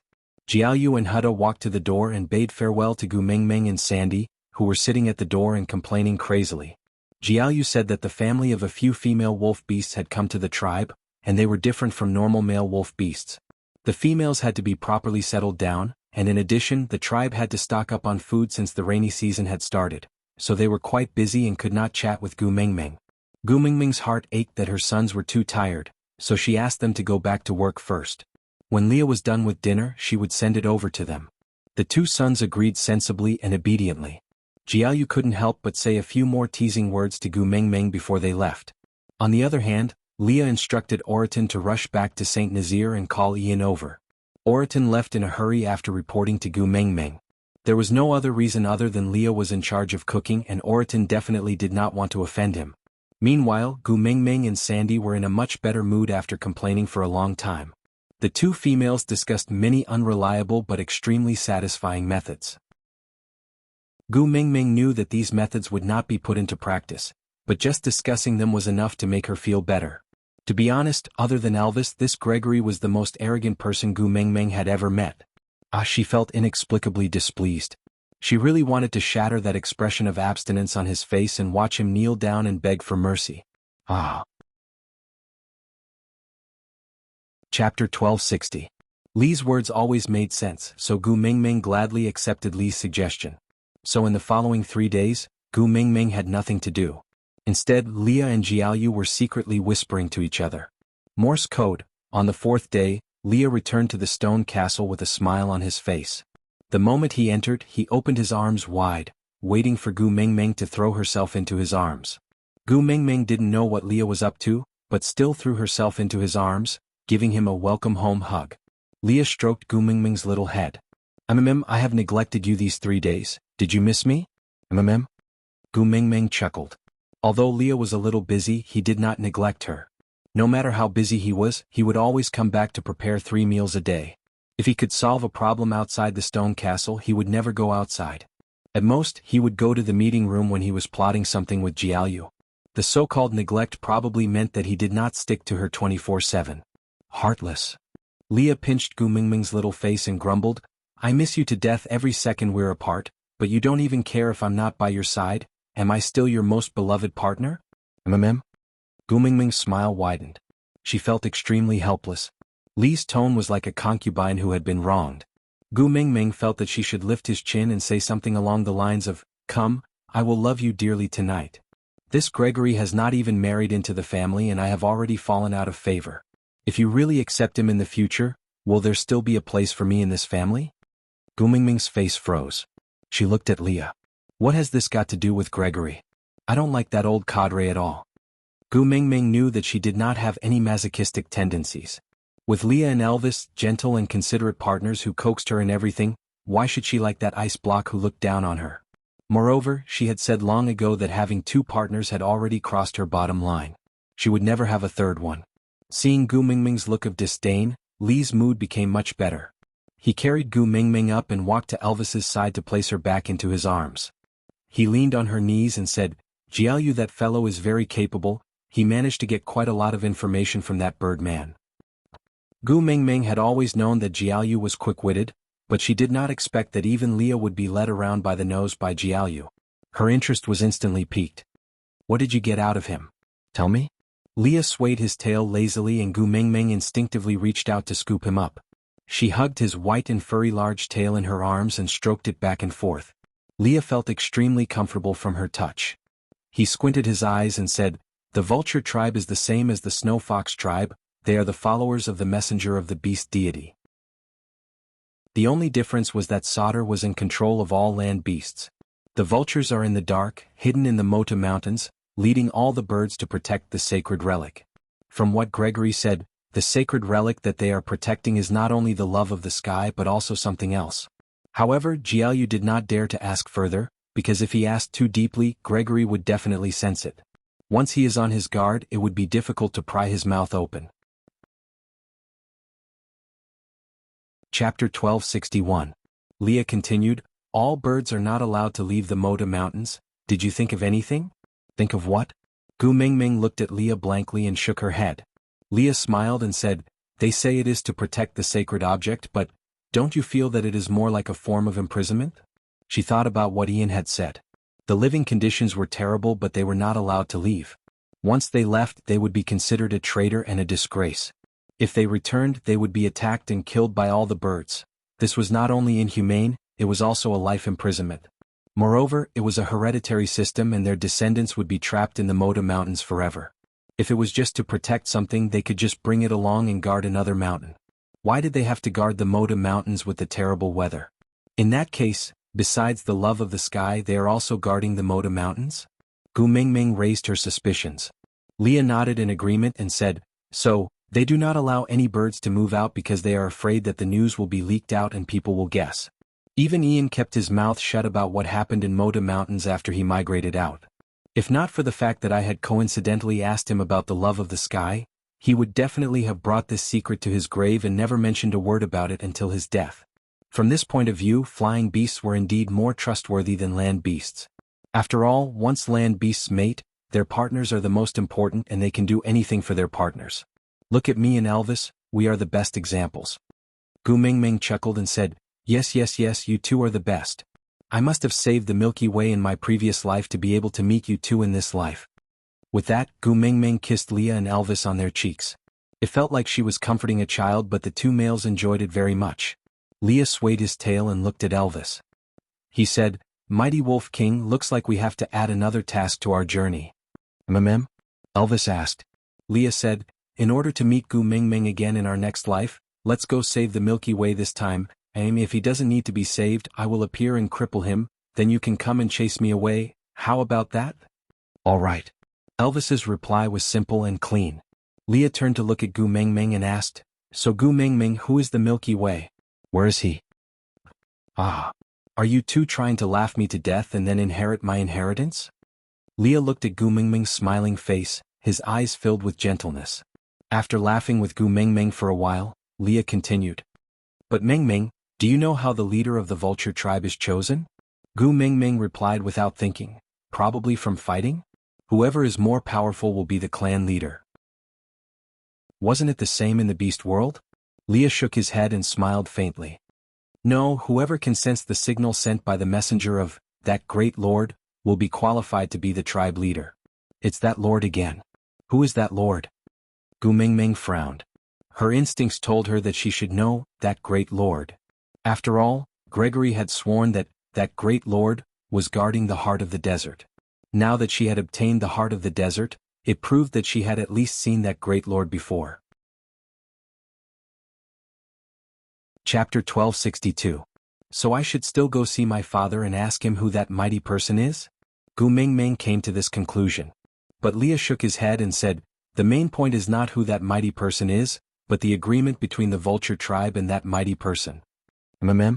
Gu Mingming had a hunch that this agreement had something to do with them obtaining the love of the sky, so she stared at Leah with sparkling eyes.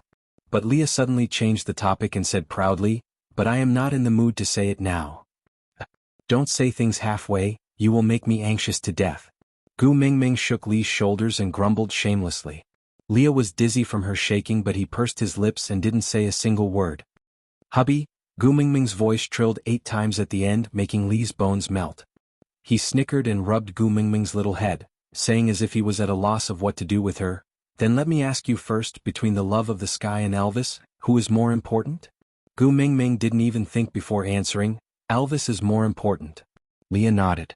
Although he hid it well, a trace of disappointment still flashed across his eyes. The love of the sky represented their child. The little fox she yearned for so much was not worth mentioning in front of Elvis. She gave it up without a trace of hesitation. Leah looked up at Elvis, using his eyes to say, Now, you still dare to say that I am the one she likes the most? It doesn't matter even if you die, can she still live on? Elvis didn't answer and just stared at Gu Mingming with a loving gaze. His eyes were filled with the bliss of dying without regrets. Gu Mingming didn't know the contents of Elvis and Li's conversation that night, and also didn't know what kind of feelings her answer had given to the two males. She just continued to ask, why? Is there any conflicting relationship between the love of the sky and the heart of the desert? If I obtain the love of the sky, will Elvis, who owns the heart of the desert, die? That's not it. The speed at which Leah sorted out his emotions was extremely fast. In the blink of an eye, he was all smiles again. He looked at Elvis ambiguously and stretched out his slender fingers to draw circles on the red spider lily mark on Elvis's chest without saying a word. Elvis had goosebumps all over his body as he scolded coldly, "Scram!" Leah lifted his head and gave a provocative smile. Not only did he not move his hand away, he even placed his entire palm on Elvis's chest without any scruples. He even squeezed it impudently and said, "No." A thick mark appeared on Elvis's forehead and he gritted his teeth. Don't do anything that will make Xiaomeng's imagination run wild. She will have a nosebleed again later. Once she said that, Leah immediately retracted his hand as if he had been electrocuted. He then looked at Gu Mingming in fear and heaved a sigh of relief when he saw her calm expression. Ever since Elvis and Leah got drunk last winter, Gu Mingming had joked about their relationship until Elvis wanted to kill Leah and commit suicide to atone for his sins. Gu Mingming's Fujoshi heart was completely strangled in the cradle and she did not dare to fantasize about those scenes anymore. Seeing the tense atmosphere between Leah and Elvis, Gu Mingming pushed Li's claws away from Elvis's chest and said, "Be serious." Chapter 1263. How should she put it? Gu Mingming suddenly felt a chill run down her spine. Laughing dryly, she asked, What marriage?" Leah glanced at Elvis but smiled without saying a word. Elvis's tail bristled from Li's laughter and he ground his teeth loudly. Leah said leisurely, "In the vulture tribe, only the tribe leader can mate with outsiders, so only the tribe leader can sense the signal sent by that great lord, and descend the mountain. Then, ha!" Leah said slowly. "Don't laugh, I'm so scared." Gu Mingming rubbed her arms and stared at Leah with widened eyes. "Finish your sentence properly." Leah rubbed his own face and said, "Are you panicking? Don't you like to see me laugh the most?" "Mm-mm." Gu Mingming held Li's shoulders with both hands. "Please don't stop in the middle. Finish your sentence properly." Leah pointed at his face. "Give me the encouragement of love and I will continue." Gu Mingming pressed her lips against his without another word. But Leah turned his head in an instant and pressed his lips against hers accurately. A smile bloomed from the corners of his eyes. Li's hand threaded through Gu Mingming's black hair and he gently rubbed her head.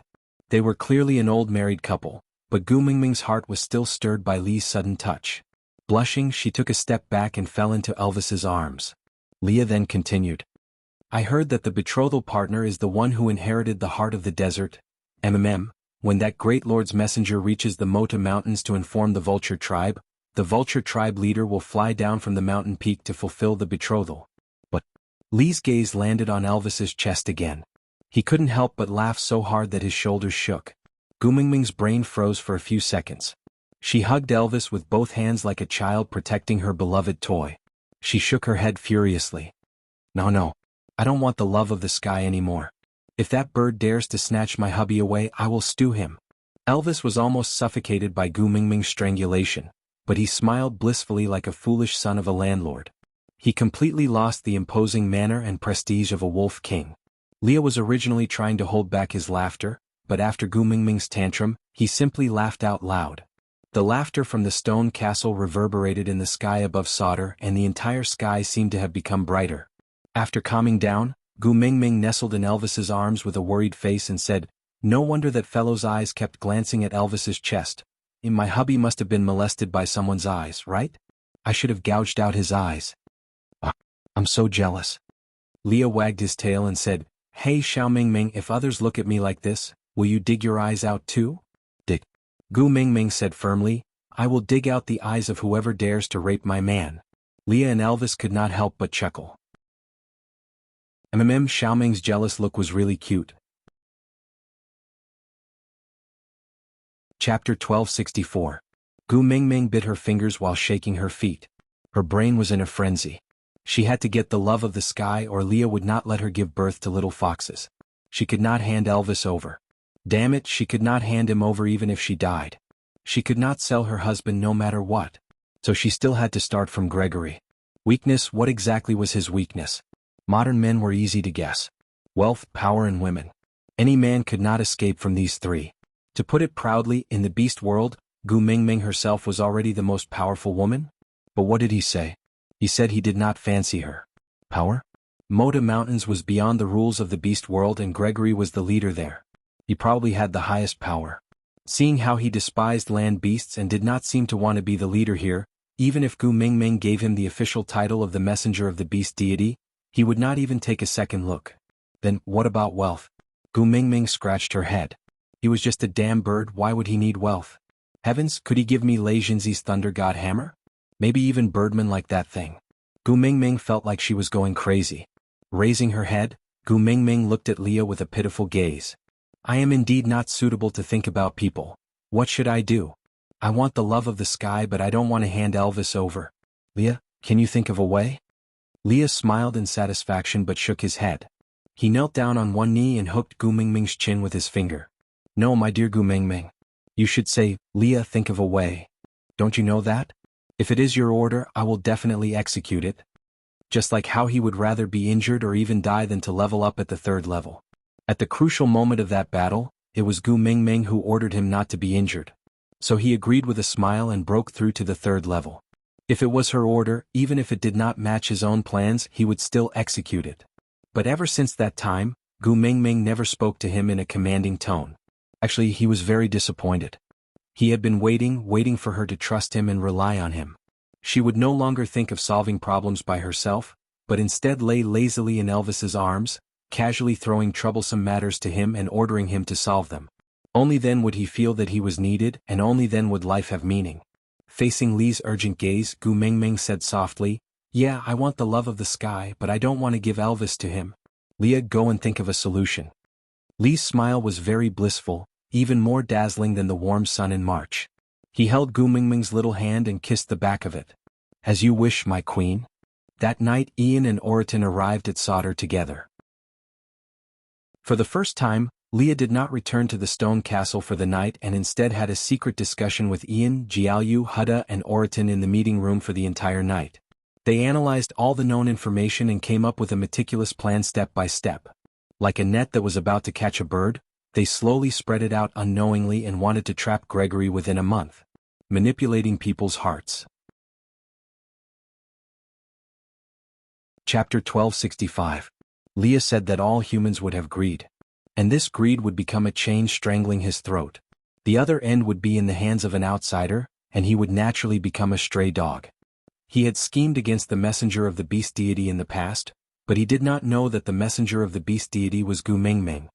He had paid a heavy price for it, and after that he no longer dared to look down on all living things from the perspective of God, to arrange other people's destinies, and to plot the path of others' lives.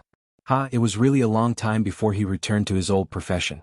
The next day Gregory was invited to the stone castle.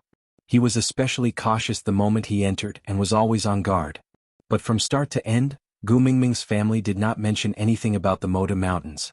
They only talked about the interesting things in their lives, some trivial and scattered, and completely in the style of daily life. There was not a single bit of probing or attacking content.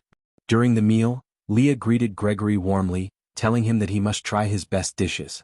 Gregory was not used to such warmth, but could not reject it, so he could only accept. After living like this for more than 10 days, Gregory had gradually relaxed his vigilance. He had even developed the same habit as Oriton. Every morning he would fly out and bring back some bird eggs and flying beasts. Then he would head straight to the stone castle to share a meal. Oriton was especially friendly towards Gregory because it was actually very difficult for land orcs to hunt for birds. Even if they managed to catch them, they were either too young or too old. On the other hand, Gregory could always bring back plump and juicy birds that were in the prime of their lives. Ian had already arrived at Sauter for many days, but strangely he did not show himself. Gu Mingming occasionally asked about Leah, but he always changed the topic. Gu Mingming then understood that Leah had his own plans, so she did not bring it up again. Half a month had passed, and Sauter welcomed another batch of uninvited guests. Elvis felt the restlessness of the wolf pack and could not help but frown. "I will go out to take a look." Gu Mingming's expression was also unfriendly. She shook her head and said, "Let's go together." The originally lively scene instantly turned cold because of Elvis and Gu Mingming's expressions. Li's smile did not diminish, but there was a hint of malice in it. He followed behind Elvis, not saying a word.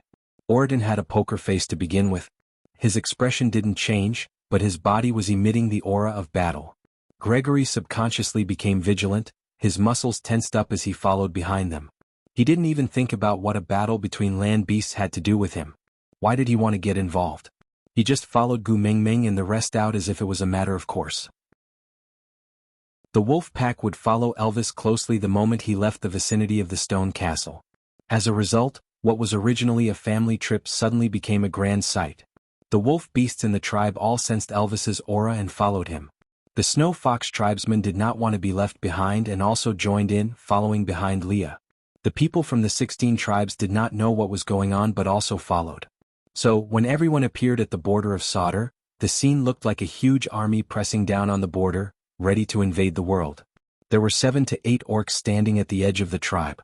They were so frightened by this scene that their stomachs and legs were cramping.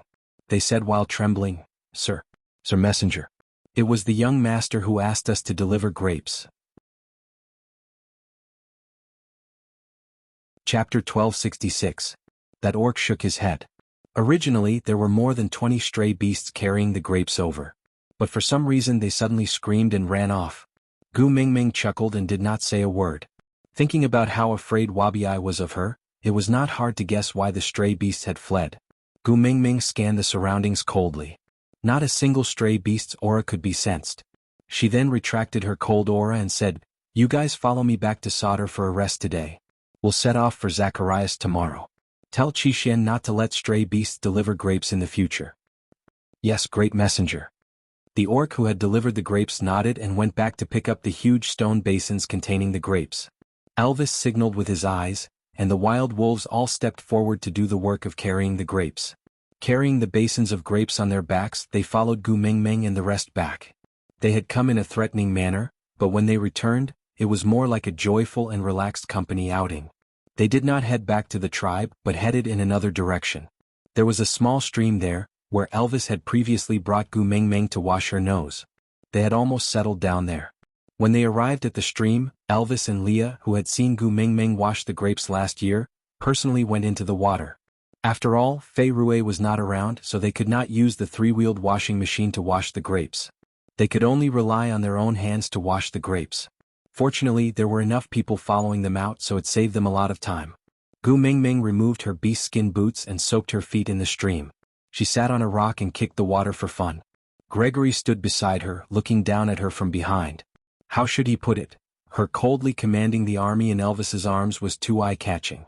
Even if there was a stronger beast king standing beside her, her brilliance could not be overshadowed. She was clearly a petite and soft body, but it contained an energy that no one could ignore. It was as if she was the true owner of this world, looking down on all living things from a bird's eye view. Gregory had a momentary illusion that Gu Mingming was a glowing person, dazzling but unable to shift his eyes away. At that moment, his brain could not make any sense of judgment. Apart from her face, he could not see anything else. After spending more than 10 days together, Gu Mingming had always been a warm and radiant image. Even though he knew that she had a huge amount of energy, he had never sensed a hint of danger from her.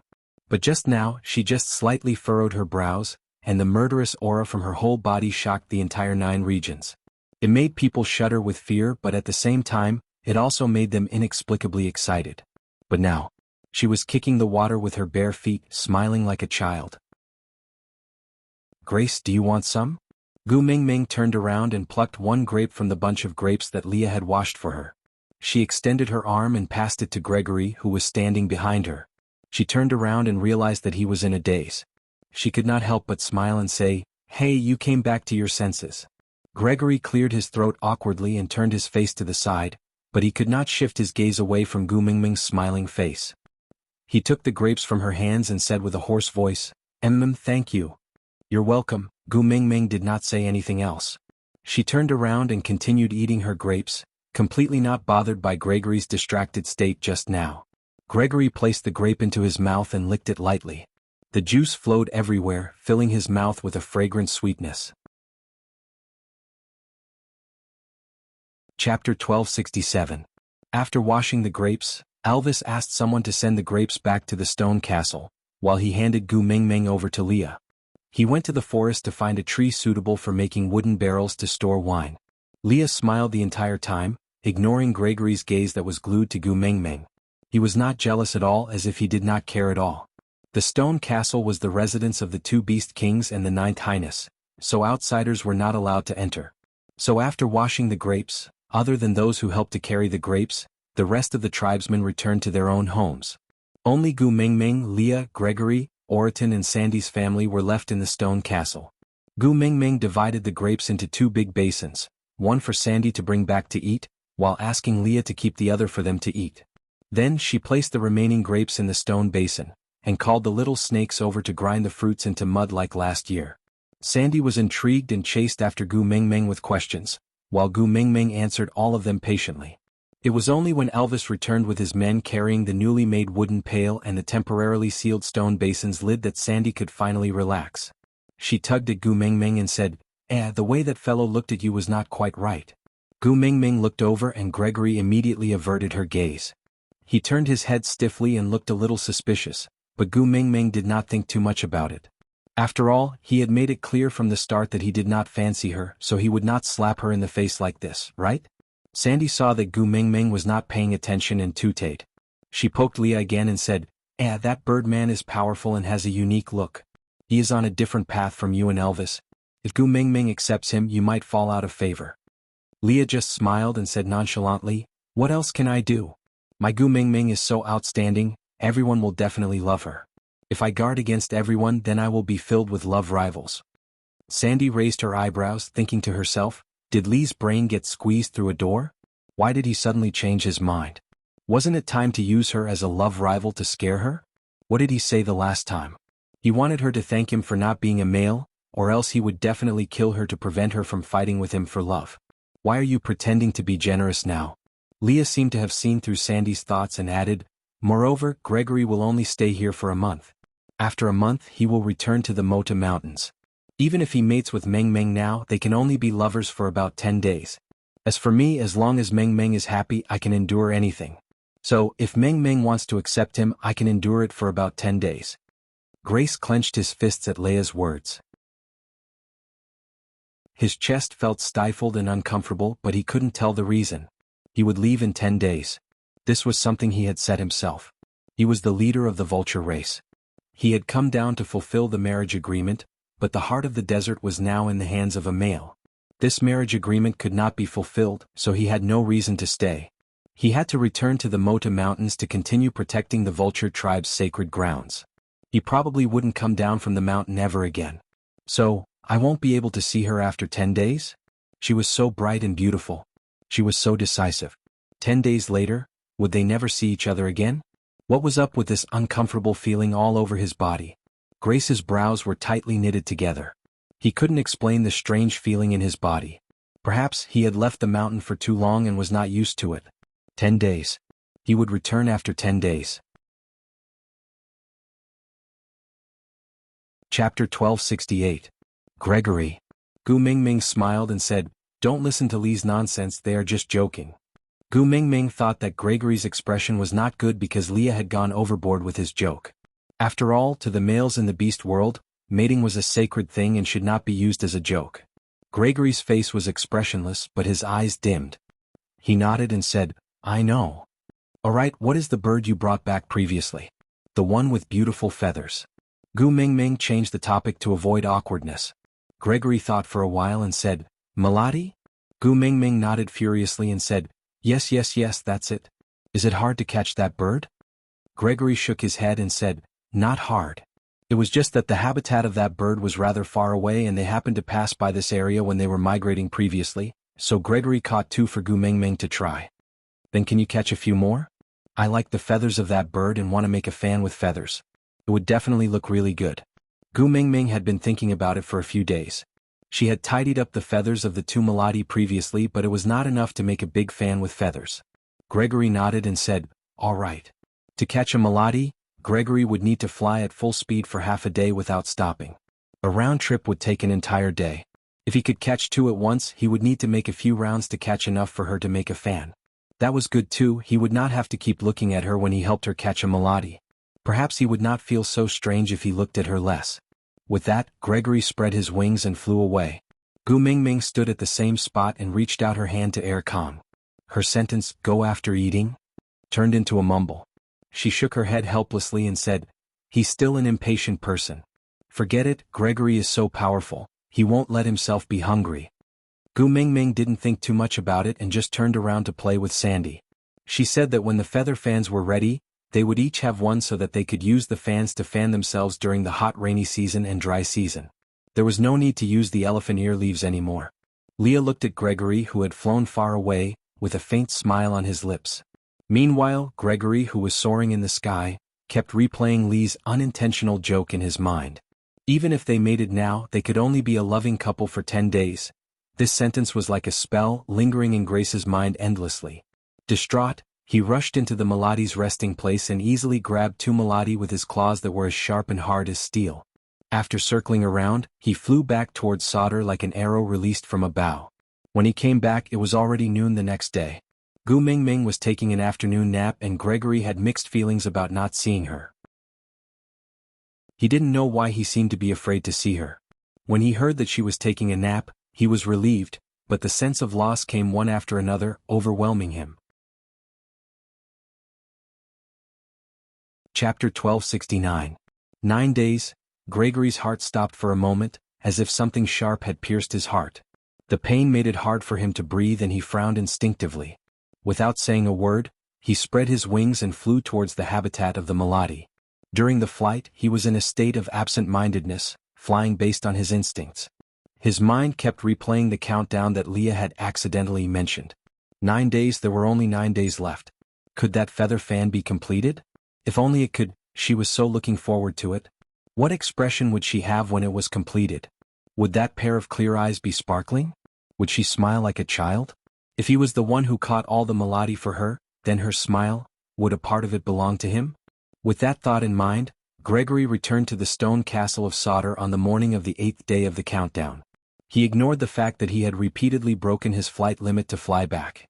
He was afraid that he would find out that he wanted to see her earlier. He was afraid that she would be taking an afternoon nap when he came back. He was afraid that he wanted to see her. He wanted to see her like crazy. Gregory, you don't look too good.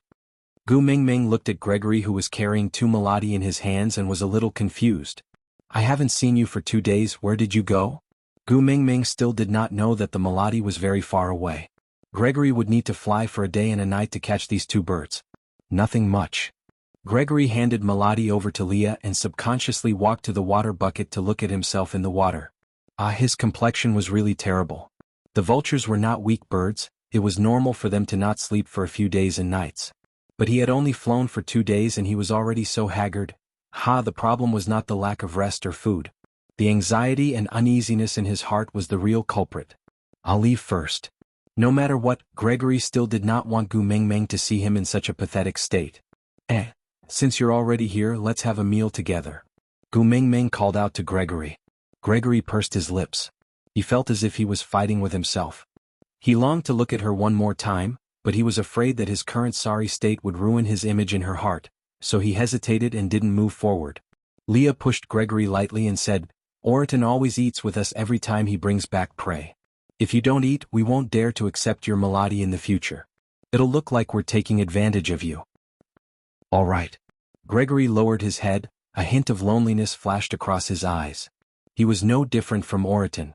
They were just people who shared a meal and provided prey. She only had her two partners in her eyes, so why would she care about his image? What was this sour and oppressive feeling?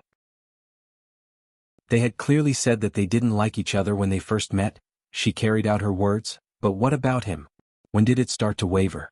At the dining table, Gu Mingming used her chopsticks to poke at the meat in her bowl, her face full of worry. Gregory wanted to ask her what was wrong, but he clenched his fists and could not open his mouth. He was in no position to ask about her thoughts, was he? But why did he care so much about it? Chapter 1270. This joking sentence made Gregory tense up and he lost control of his expression in an instant. He stared at Gu Mingming with widened eyes and his heart was beating so fast that it felt like it was going to jump out of his throat. The sound of his heartbeat was deafening. Gu Mingming had been poking the meat in her bowl with her head lowered all along. She did not even look up, so she did not know how exaggerated Gregory's expression was. She just shook her head lightly and said, "The rainy season has been going on for almost a month. Usually at this time, little shit should have arrived long ago." In an instant, Gregory's state of mind had changed from the scorching heat of the Mecca Desert to the bitter cold of the Moda Mountains. His eyelids were extremely heavy and he could not help but lower his head. His gaze finally locked onto the bowl in front of him. It was so empty that there was no color in it. She only shook her head lightly. Why did he feel as if the Moda Mountains were collapsing in front of him and the ground was shaking? She had already said that she did not like him. 8 days later, he would leave this place and return to the Moda Mountains, never to see her again. He knew everything but he could not control his anticipation, hoping that she would nod and say that she could not bear to part with him, that she hoped he would stay. But so what if she said that? He would not stay. The one who was engaged to the vulture tribe was the female who inherited the heart of the desert. But Gu Mingming clearly did not have the heart of the desert and the one with the heart of the desert was not a female.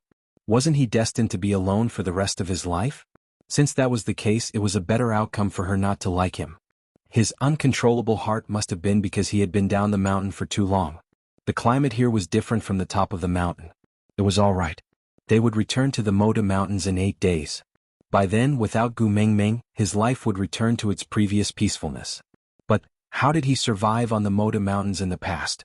Why was it that he could not recall it more and more recently? Elvis and Leah took in all of Gregory's expressions and gave each other a faint smile of mutual understanding. Elvis hugged Gu Mingming's shoulders and said, "If you want to see him, I will send someone to the Snake King Valley to look for him?" Gu Mingming shook her head and said, "Little shit is not coming, it must be because he is afraid of me. I don't want to force him, seeing him trembling in fear in front of me makes me very sad." Gu Mingming looked up at Elvis and said, "But I miss him very much, I always feel that something is missing when little shit is not around. I haven't hit him for a long time, my hands are itching." Elvis pinched Gu Mingming's little face and said, "Hit me, I'm a beast king now, I'm more resistant than him." Gu Mingming pouted and shook her head saying, "You didn't even retaliate. I hit you, that's not called fighting, that's called one-sided abuse, it's domestic violence." No. Elvis sighed and his gaze swept across everyone present, finally landing on Gregory. "Why don't you beat him up? Although it's only a third-level beast, it's from the Moda Mountains after all. It's much stronger than an ordinary third-level beast and looks like it can take a beating." Gu Mingming followed Elvis's gaze and landed on Gregory's face. Then she shook her head and said, "I still want to beat little shit up." Gu Mingming lowered her head and continued poking at the meat in her bowl, mumbling, "Little shit won't hide from me forever, right?" Chapter 1271. The meal ended abruptly because Gu Mingming had something on her mind. Leah took out Gu Mingming's half-completed feather fan and placed it on the table. "Alright, give Wabi some time to get used to it. Maybe he'll come when you're done with the fan?" "Really?" Gu Mingming looked up at Leah. Leah nodded. Really?" Leah added in his heart. "Since you want to see him, I will bring him to you even if I have to resort to trickery. Moreover, with Wabi's stupidity, it would be too easy to trick him." Gu Mingming's mood improved upon hearing Lee's words. She picked up the fan and continued sticking the feathers onto the bamboo fan frame. As she did so, she said, Gregory, I really have to thank you. If not for you, I would not have so many feathers to make a fan. I wanted to keep the first one for myself, but since you provided the feathers and you are returning to the Moda Mountains, I will give it to you after it is done. In the future you can give it to a female you like and perhaps you can trick a wife into coming home." After all, the beast world was lacking in resources and the females here had never seen anything good. A little romance was enough to win a female over. For example, the last time in the bamboo forest, Gu Mingming had made a few cups out of a piece of bamboo and carved a name on each cup. Such a small object was extremely precious to Sandy. Mandy also placed it at home and used it to drink a cup of water every day, making it seem like some kind of sacred ritual. Before using it, she would have to wash herself before using it on the cup. It was really not impossible to trick a wife into coming home with such a fan. Gregory's gaze landed on the half-completed fan in Gu Mingming's hands. Trick a wife? If he gave it to her, would she want it? Gregory moved his lips and smiled bitterly. I'm done with my meal, so I'll be leaving. I will bring Melody to you tomorrow. Thank you. Gu Mingming looked up with a smile before continuing to stick on her fan. Gregory spread his wings and left, his gaze deep and profound. 8 days. He only had 8 days left. If she had finished making her fan in these 8 days, would something have changed between them? Gregory could not tell what he was looking forward to. All he knew was that he wanted to catch enough Melody for her as soon as possible so that she could make the fan. Counting down to the 7th day, Gregory came up with a strange idea. He used vines to tie the bound Melody's feet together one by one. Then he grabbed the vines and flew back. This time he brought back a total of 26 Melody. Enough for her to make a fan. Moreover, he did not need to fly anymore. There were only 7 days left. He wanted to stay by her side and watch her stick the feathers on the fan one by one. Even if she did not raise her head to look at him, as long as she could stay in his gaze, that was enough. When Gregory returned, Gu Mingming was using the snake skin to filter the grape wine. She scooped the grapes from the stone basin into the wooden barrel, discarding the pulp. It was just that his eyes were empty, lacking a bit of spirit. He looked very disappointed. Chapter 1272. Gu Mingming nodded and glanced at Gregory from the corner of her eyes. She smiled politely. You're back. You brought so many back this time? Are you leaving early? Gregory shook his head. It's just too troublesome to fly back and forth, so I brought more back in one go. Gu Mingming nodded and heaved a sigh of relief. I thought you were leaving early. It's so hard for me to have a friend whom I can get along well with. I can't bear to leave just like that. Gu Mingming's unintentional words made Gregory tremble. She said, can't bear to leave? Gregory felt as if a rainbow cake had fallen from the sky and smashed onto his head. He was completely dumbfounded. So the 3 words, can't bear to leave, were so mesmerizing? Yeah. Gregory didn't even know what he should say. He just stared at Gu Mingming without blinking. Leah waved his tail and chuckled. My Gu Mingming is always so sentimental. Even if you don't leave now, won't you still have to leave 7 days later? Gregory heard the sound of something cracking.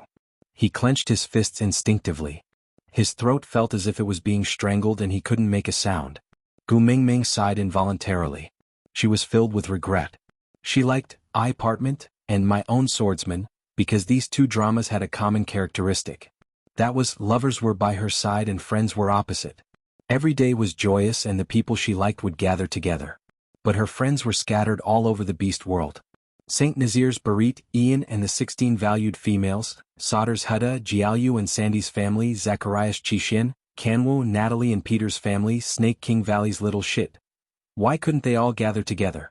Gu Mingming's disappointment contained too many emotions. But to Gregory, this sigh only represented her reluctance to leave him. These few days, he had been hoping for her reluctance to leave. Now that it had come, he was in even more pain. He knew that they had to separate, so why did he want more? The more he obtained, the more he couldn't let go. He was torturing himself. Leah smiled nonchalantly and carried Gu Mingming to Elvis. Alright, don't think about it anymore. Go take a nap and leave this to me. Aren't we going to see Daji and Kiera at Sandy's place in the afternoon? Gu Mingming was also in a bad mood and did not have the mood to continue fiddling around. She just nestled in Elvis's arms and did not say a word, allowing Elvis to carry her back to the stone castle for an afternoon nap. After Gu Mingming entered, Leah acted as if he could not see Gregory's anxious gaze.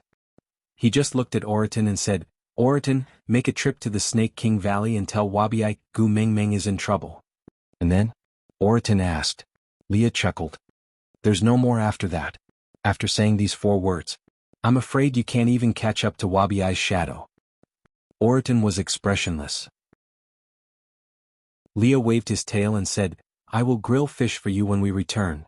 Without replying, Oriton had already turned to leave, leaving Leah with a resolute back view. The fortitude of a foodie, she. Gregory frowned, not understanding Lee's meaning.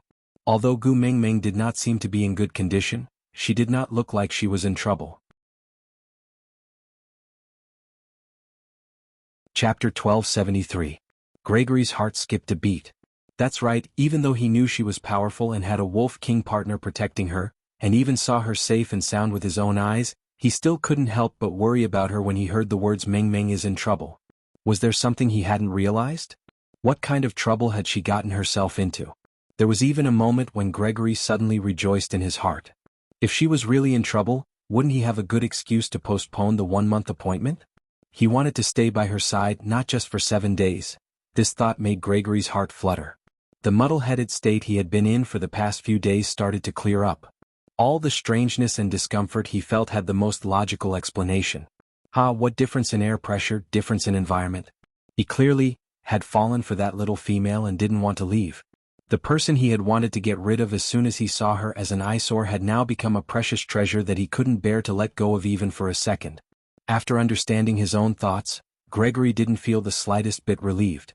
The marriage agreement between the Vulture tribe and that great lord was a dead end. Now that there was no female to inherit the heart of the desert, the leader of the Vulture tribe was destined to be lonely for generations to come. He could never covet for love. The oath he made when he inherited the position of tribe leader had now become a curse. Lee's words had just touched on the point. Looking at Gregory's expression, he knew it was about time to reel in the net. It looked like it wasn't that his ability to scheme people had deteriorated, but that the person he had met was Gu Mingming, so he was destined to fail miserably. He said that Wabi and Gregory's concern leads to chaos. How could it not be applied to himself? He had always been led by the nose by Gu Mingming.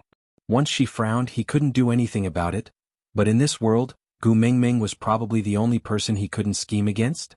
Apart from her, he could place everyone else on the chessboard without a care, including himself. 6 days before Gregory had to leave. Morning. Gu Mingming had just finished her breakfast and was sitting outside the stone castle, basking in the sun. A chirp came from the sky and Gregory immediately went on high alert.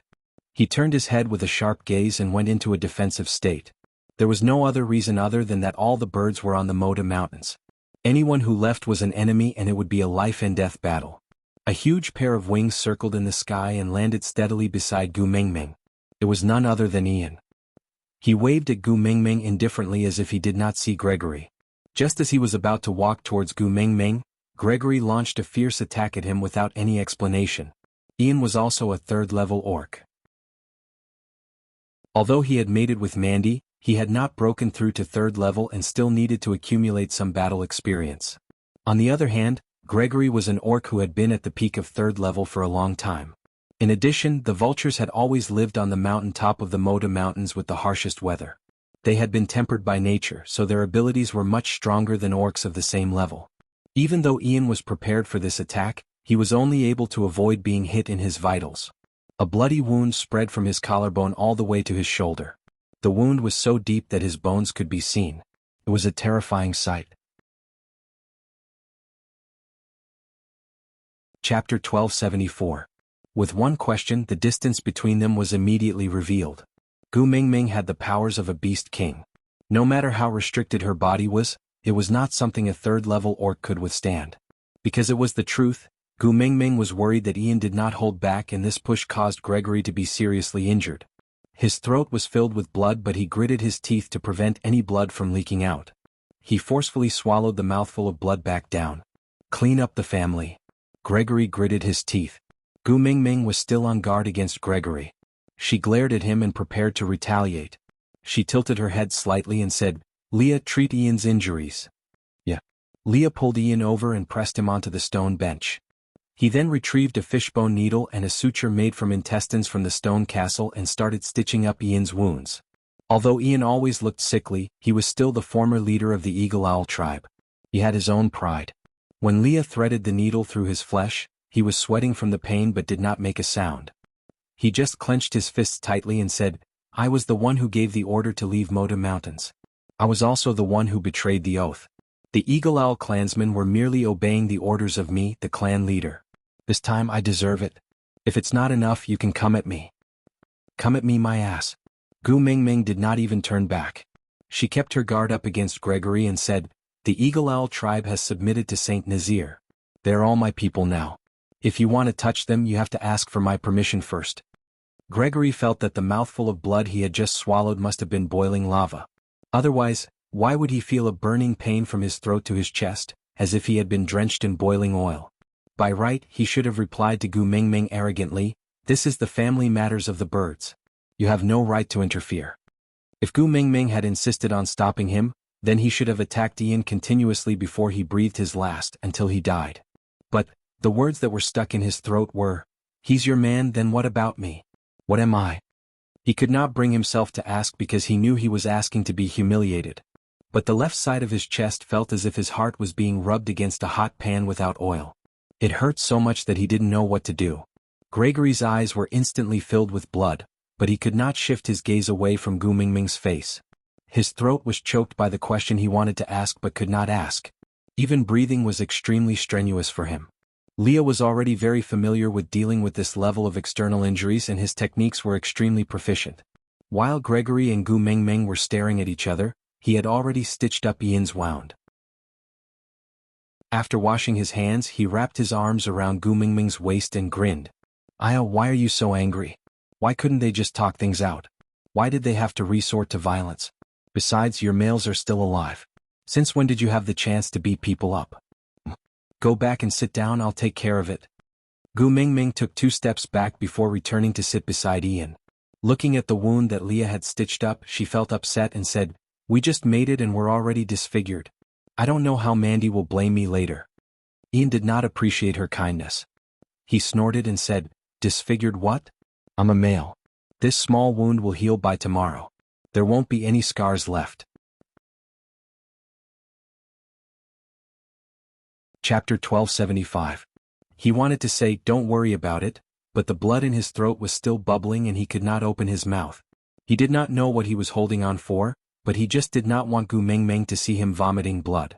Leah did not force him and just continued, from what I know, the rule of Moda Mountains is that once a bird tribe leaves Moda Mountains, they are never allowed to return. Otherwise all the birds on Moda Mountains will gang up and kill them. But Ian has not returned to Moda Mountains, so there is no reason for you to attack him here, right?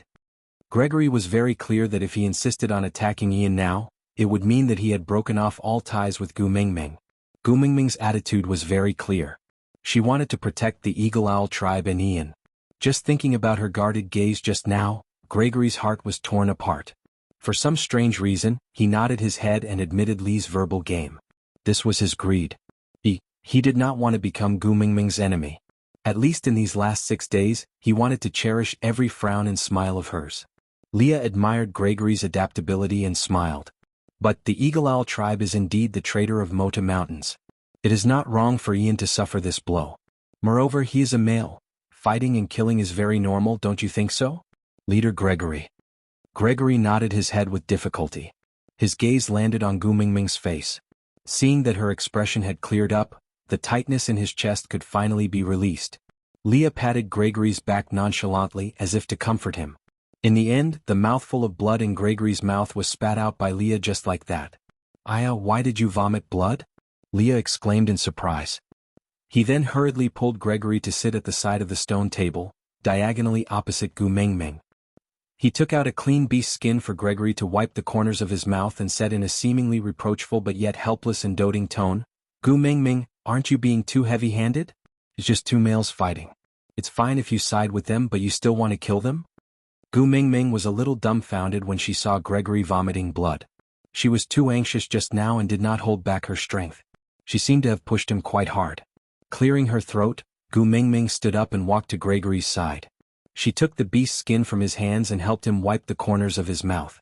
She said awkwardly, sorry I was too heavy-handed. I didn't mean to hurt you like this.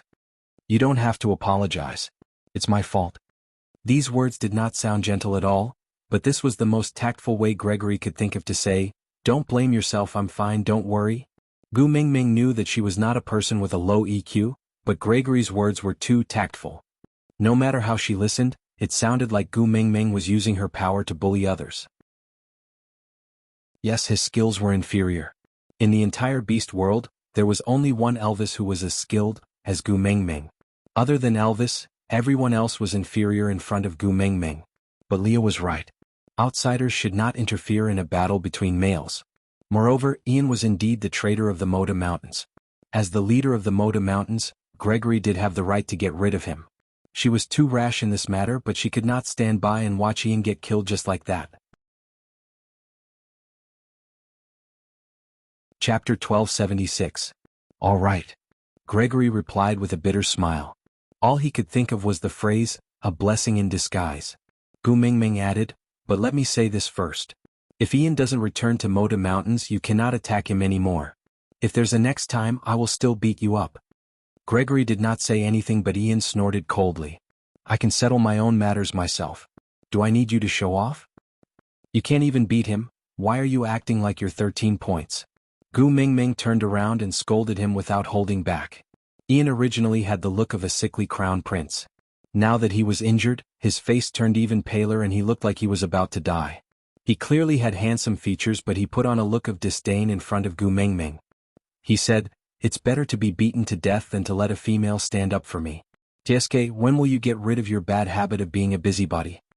Gu Mingming stepped forward and poked Ian's wound with one finger, causing him to clench his teeth in pain.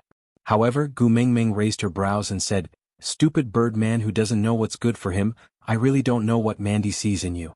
Tieske. Gu Mingming. If you have the guts, wait for me to recover." Ian ground his teeth and said sinisterly. Gu Mingming clapped her hands and said with a face full of disdain, "Do you still think I am the weak little female from 2 years ago? So what if you have recovered? You still can't beat me? Ah, you're really not cute." Ian snorted. Gu Mingming chuckled. "The whole world thinks I'm cute. Only you think I'm not cute. That only proves that your eyesight is bad and you have a problem with your sense of beauty." "Haha, the whole world. Where?" Ian retorted indignantly. Gu Mingming hugged Elvis on her left and Leah on her right. She smiled brightly and said, "My hubby is my entire world. If they think I'm cute, then I'm cute." Elvis flexed his fingers and chuckled. "Yeah, I'll help you kill whoever says you're not cute. That way, only those who think you're cute will be left in this world. Alright?" Ian rolled his eyes and rejected the low-quality dog food that she was sending him. Gu Mingming won the first round. Gu Mingming proudly kissed Elvis and Lee's cheeks and took 2 fruits from the fruit platter. She bit one and threw the other to Ian. Ian had injured one shoulder and could only use his other hand to catch the fruit Gu Mingming threw at him. He did not stand on ceremony and directly took a bite. "Do you know about the stray beasts attacking Saint Nazir?" "Yes, I heard from the informant." "Are the losses serious?" Gu Mingming asked. Ian shook his head and his gaze swept past Leah. Without stopping, he said nonchalantly, "Only Maya was lost. The other females managed to escape because they went up the mountain to pray. The tribe lost some food and a few caves were messed up. These are all small matters. Barit and I can handle it." Gu Mingming nodded and did not say anything. After Ian finished his fruit, he asked again, "Then will you return to Saint Nazir this winter, Mandy?" Chapter 1277. Gu Mingming was so engrossed in her conversation with Ian that she did not notice Gregory's envious gaze behind her. He was extremely displeased with Ian's tone towards Gu Mingming.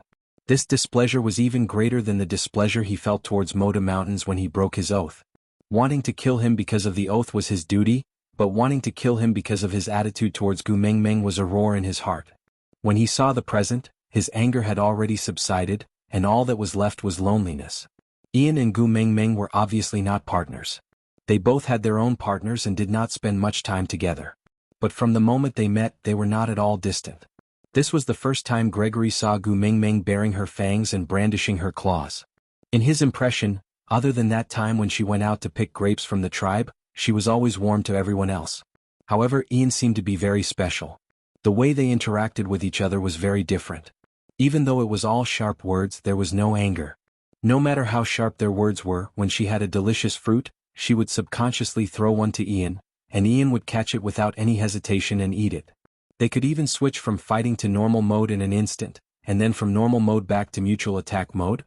But even though Gu Mingming said that he was a bad friend who could not do anything but spoil things, the moment he was attacked, Gu Mingming still rushed out without thinking and stood in front of him. Ian must be special to Gu Mingming. But why? They were clearly not partners, so why was he so special? Envy, jealousy, he wanted to go crazy. Especially when Gu Mingming stood against him without hesitation for Ian, Gregory's eyes almost popped out of their sockets. For the past 24 days she smiled at him, treated him well, used Melodi's feathers to make a fan, and even said that she wanted to give him the first one. She even said that she could not bear to give it to him. Were all these just illusions? Was he not even worth a mention in her heart? But just now, she wiped away the blood at the corner of his lips so gently and apologized. No matter how he did not go down the mountain, Gregory also knew that in the beast world, it was normal for a female to want to cut open a male's chest to see what his heart looked like. She just gave him a push. Why did she need to apologize? Gregory's attention was all on Ian and Gu Mengmeng. He completely did not notice Li's helpless chuckle. Sometimes, strength and intelligence really couldn't be compared. It was just a clumsy method of giving a sweet date after a slap. But this Gregory was like a naive brat who didn't know the ways of the world. The first awakening of love was probably like this, right? Leah did not even need to think about it to easily guess what Gregory was thinking. If he had abandoned Moda Mountains like Ian, would Gu Mingming treat him the same way she treated Ian and give him a special treatment? Leah did not even need to think about it. When he was in danger, she stood by his side without hesitation. This was the reason why Ian had long arrived at Sauter, but Leah did not allow him to show himself. Just like what Gu Mingming had said, beggars would not envy Ma Yun for his wealth, but they would envy the beggar on the neighboring street for getting $2 more than him today. Gregory was the same. He would not envy how well Gu Mingming treated Elvis and Leah, because they were Gu Mingming's partners and he was not. Chapter 1278. Every day, Leah would remind Gregory of the countdown of losing Gu Mingming. When Gregory's uneasiness and reluctance to part with her reached a peak, Leah would show him another possibility called Ian. A person who lived in the harsh cold would not be afraid of the cold unless he had experienced warmth. A person who had nothing would not worry about gains and losses unless he had obtained something. A person who had no desires would not have any weaknesses unless he was greedy. So, Leah kept Gregory by Gu Mingming's side and did not mention a word about the Moda Mountains, gradually weakening his defenses. Then, as someone who had also escaped from the abyss of loneliness, he knew better than anyone how attractive Gu Mingming's sun-like warmth was to someone who had never experienced beauty. After experiencing warmth, he would naturally be afraid of the cold. And this greed was the chain that was strangling his throat. On the 5th day of Gregory's departure, Sauter was in an uproar. Before the sky brightened, a black figure rushed into the stone castle. It was so fast that even Elvis could not stand up in time and could only protect Gu Mingming in his arms. His sharp claws grabbed the intruder's throat in an instant, but that person did not seem to feel it at all. He just stared at Gu Mingming's shoulders with bloodshot eyes and shook her with all his might. Gu Mingming, open your eyes right now. Open them. When Elvis saw who it was, he sighed in exasperation and retracted his claws. Gu Mingming was sleeping soundly when she was shaken so badly that the world spun around her. She looked at Wabiai in a daze and was completely unaware of the situation. She replied in a daze, "Little shit, what's wrong with you? I was the one who wanted to ask you. What's wrong with you? I'm warning you, I won't allow you to die." Gu Mingming's shoulders were hurting from the grip. She took a deep breath and could not calm herself down as she looked at Wabiai's crazed look. She smacked his head and sent him flying. Then, she rubbed her shoulders and stood up to walk over to Wabiai. "Calm down, who told you that I was going to die?" Wabiai was a little dazed from the smack. He stared at Gu Mingming with widened eyes. Seeing that she was indeed unharmed, he finally heaved a sigh of relief. "It's good that you're fine, it's good that you're fine. Damn it, you scared me to death." Gu Mingming looked at Wabiai curling up in a corner trying to calm himself down. She did not know whether to laugh or cry. She kicked him. "I hate it the most when people disturb my sleep. I'll let you off this time on your account. Think how to explain to me tomorrow. If you don't explain well, I'll cook snake stew with you. Sleep, the sky is not even." Gu Mingming snuggled back into Elvis's arms and fell asleep after a while. It was so Gu Mingming sure. Yes. Calm Gregory, who was recuperating in the stone castle, naturally saw the commotion. She's so cute even when she's angry. How good would it be if she inherited the heart of the desert? Gregory did not sleep the entire night. He just sat there in a daze as he stared at Gu Mingming's closed door. He sat there for the entire night. Chapter 1279. Gu Mingming did not feel good seeing Wabiai in this state. So she called Elvis and Leah over to discuss whether she should look for the beast deity to ask about the love in the sky since Gregory would be leaving in 5 days. Leah nodded in agreement while Elvis tugged at Gu Mingming's hand with a chuckle. "What should I do? I feel a little nervous." Gu Mingming looked at Elvis suspiciously. After some thought, she finally understood that he was now a beast king and could go with her to meet the beast deity in her dreams. She chuckled. "Yeah, you should be nervous meeting your father-in-law for the first time. But my father is very easy to get along with, so it's fine." Elvis kissed the top of Gu Mingming's head and nodded in agreement. Leah wagged his tail sourly. "Gu Mingming, let's hurry and find the spirit of the rocky cliffs after finding the love of the sky. I want to level up too." I also want to become a beast king and accompany you to meet your father-in-law. All right. Gu Mingming agreed readily. She did not know that Li's true motive behind his coquettish act was to obtain the tear of the beast deity after becoming a beast king, so that he could extend Gu Mingming's life in the future. Li smiled and nodded. His expression was extremely satisfied. Then he straightened his posture. Then let's sort out the questions you want to ask. Gu Mingming nodded. First, we need to know who that great lord is. I have a feeling that I know him and get along well with him. It's really annoying to lose a piece of my memory. Leah pinched Gu Mingming's little face. He gave a doting and indulgent smile. We must ask this question. After all, that great lord seems to have some connections with the vulture tribe. It will be beneficial for us if we can understand enough information.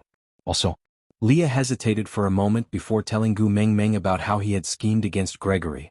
Gu Mingming's eyes widened in disbelief. So, you mean that Gregory likes me now? Leah nodded with an expression that said, it's a pity, but it's exactly what you think. Gu Mingming slapped herself on the face. She wanted to cry but had no tears. Brother, how can you do this?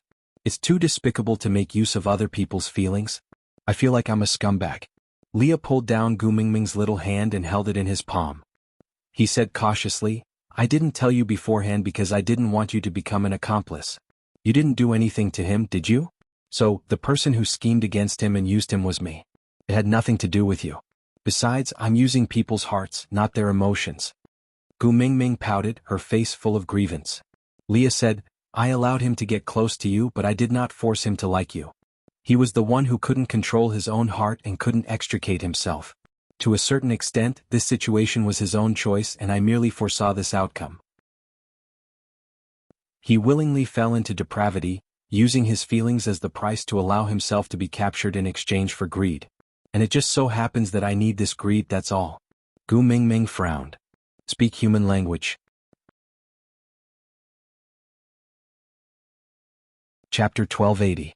But you can't make use of other people's feelings. Gu Mingming felt extremely helpless. She could have asked Gregory to bring her to Mota Mountains in a righteous and confident manner, but now that he had fallen for her, she could not bring herself to do so. Because in terms of feelings she could not possibly give him anything in return, so what right did she have to ask him for anything? Leah sighed helplessly and rubbed Gu Mingming's little head, saying, It's just that there's one more person who likes you, why do you have to be so troubled? Gu Mingming gave Leah an aggrieved look, letting him experience it himself. Leah surrendered helplessly, saying, How about this, if you feel that it's too much of a burden for you, after this matter is over, just cast a bewitching spell on him and make him forget about his feelings for you. Everything that happened during this period of time is like a dream to him. In the future, when he returns to Mota Mountains, he will wake up from this dream and resume his previous life without any losses. But, if you still feel that you're losing money, then treat him better during this period of time. Leah shrugged before adding, Intimate contact and mating are not allowed. Gu Mingming sighed, saying, Things have already come to this, there's no other way. But Leah, to be honest, I'm very afraid of emotional debt. Don't make use of other people's feelings for me in the future. If something like Snake happens again, I will break down. All right. Leah hugged Gu Mingming and agreed seriously. Actually, he did not wish for so many people to covet Gu Mingming, but what other choice did he have? Gu Mingming was the brightest star in the world. When she opened her eyes, even the warm sun in March paled in comparison. In this world, who else could make people fall in love at first sight and be infatuated with her for the rest of their lives? But, in his scheme, the most he could do was to allow others to like Gu Mingming, but he would never allow others to obtain Gu Mingming. Moreover, Leah would not feel any sense of guilt because of this. In the beast world, being weak was a sin in itself. If the other party could crush him in terms of intelligence or beat Elvis in terms of strength, then the other party would definitely not pity them when they snatched Gu Mingming away. Survival of the fittest, this was the law of nature. It was cruel but useful. However, since Mingming did not like it, there was no harm in not using this kind of trick next time. After all roads lead to Rome. Even if it was a little more complicated, there would always be other ways. After getting Li's promise, Gu Mingming nodded before continuing, Other than that great lord, I also want to ask what secrets are hidden in Mota Mountains. Feels weird. I keep feeling that there's something wrong with that mountain and it has something to do with me. Leah nodded. I am also very interested in the other treasures hidden in the Mota Mountains. Gu Mingming smiled and did not say a word. She was not interested in the treasures but the Mota mountains themselves. This feeling was very strange and indescribable. It was like all the blood in his body was boiling, and he had an inexplicable desire to get closer. Chapter 1281. My instincts tell me that something must have happened when we were in the Mecca desert. We forgot some crucial things. It was this forgotten information that caused me to change. Gu Mingming concluded. Leah nodded and said, "Yeah, I think so too." After thinking for a while, Leah added, "Gregory said that the temperature on the mountain top is extremely bad and you don't have any fur to protect you. I'm very worried about this. Ask the beast deity if there's any solution?" "Yeah, got it." Gu Mingming answered obediently. Leah kissed Gu Mingming's forehead and said, "All right, you can sleep with Elvis. I'll stay here to guard the two of you." Elvis and Leah exchanged glances and the message was take good care of her. It was just that one was talking about her body while the other was talking about her soul. Elvis placed Gu Mingming on his chest, with one hand passing under her neck and wrapping around her back, while the other hand was placed on her waist. His large tail lightly covered her stomach, while his two slender legs intertwined with hers. Elvis placed Gu Mingming on his chest and placed one hand on the other. No one knew what would happen after they fell asleep. Elvis was not even sure if he could really go to the beast deity with Gu Mingming this time. So he wanted to hug Gu Mingming to the fullest extent so that he could feel more at ease. Gu Mingming pressed her little face against Elvis's chest and listened to his heartbeat. She comforted him softly, "Don't worry, just relax." "Yeah." Elvis kissed Gu Mingming's little head again before slowly closing his eyes. Both of their breaths were light and even. Slowly, even the frequency of their breathing and heartbeats reached the same rhythm. Their consciousness gradually faded away. In the white fog, Gu Mingming held Elvis's hand and smiled faintly. Elvis also stared at Gu Mingming. He did not say anything but felt at ease. Even if there was only thick white fog around them, Elvis felt especially at ease because he could see Gu Mingming. The beast deity stood in the clouds as usual and was not surprised to see Elvis. He just waved at Gu Mingming in a benevolent and amiable manner. But Gu Mingming felt weird because the amiability of the beast deity today was a little exaggerated. "My precious daughter, you're finally back." Without another word, the beast deity pulled Gu Mingming over from Elvis's hands. With a wave of his sleeves, Elvis was flung far away. In the illusion realm, Elvis could not feel any pain but he was still baffled by the beating and did not dare to retaliate, so he could only crawl back pathetically. However, he did not know why he could not close the distance no matter how much he ran, even though it looked like it was only 1 to 200 meters away. The beast deity completely ignored Elvis and pulled Gu Mingming to sit on the two-seater bench.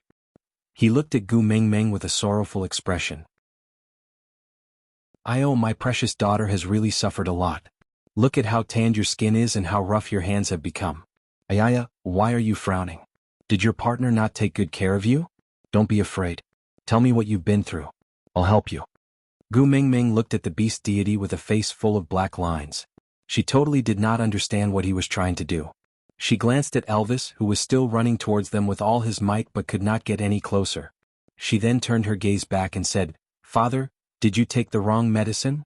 You're tuning in to the Han Lee's Wuxia Chronicles YouTube channel. We're so grateful for your support and don't forget to subscribe to join us on this incredible journey through captivating stories. Your generosity through donations truly makes a world of difference, as it's the primary source of revenue that allows me to expand and enhance this channel for you. Thank you from the bottom of my heart for being a part of this adventure.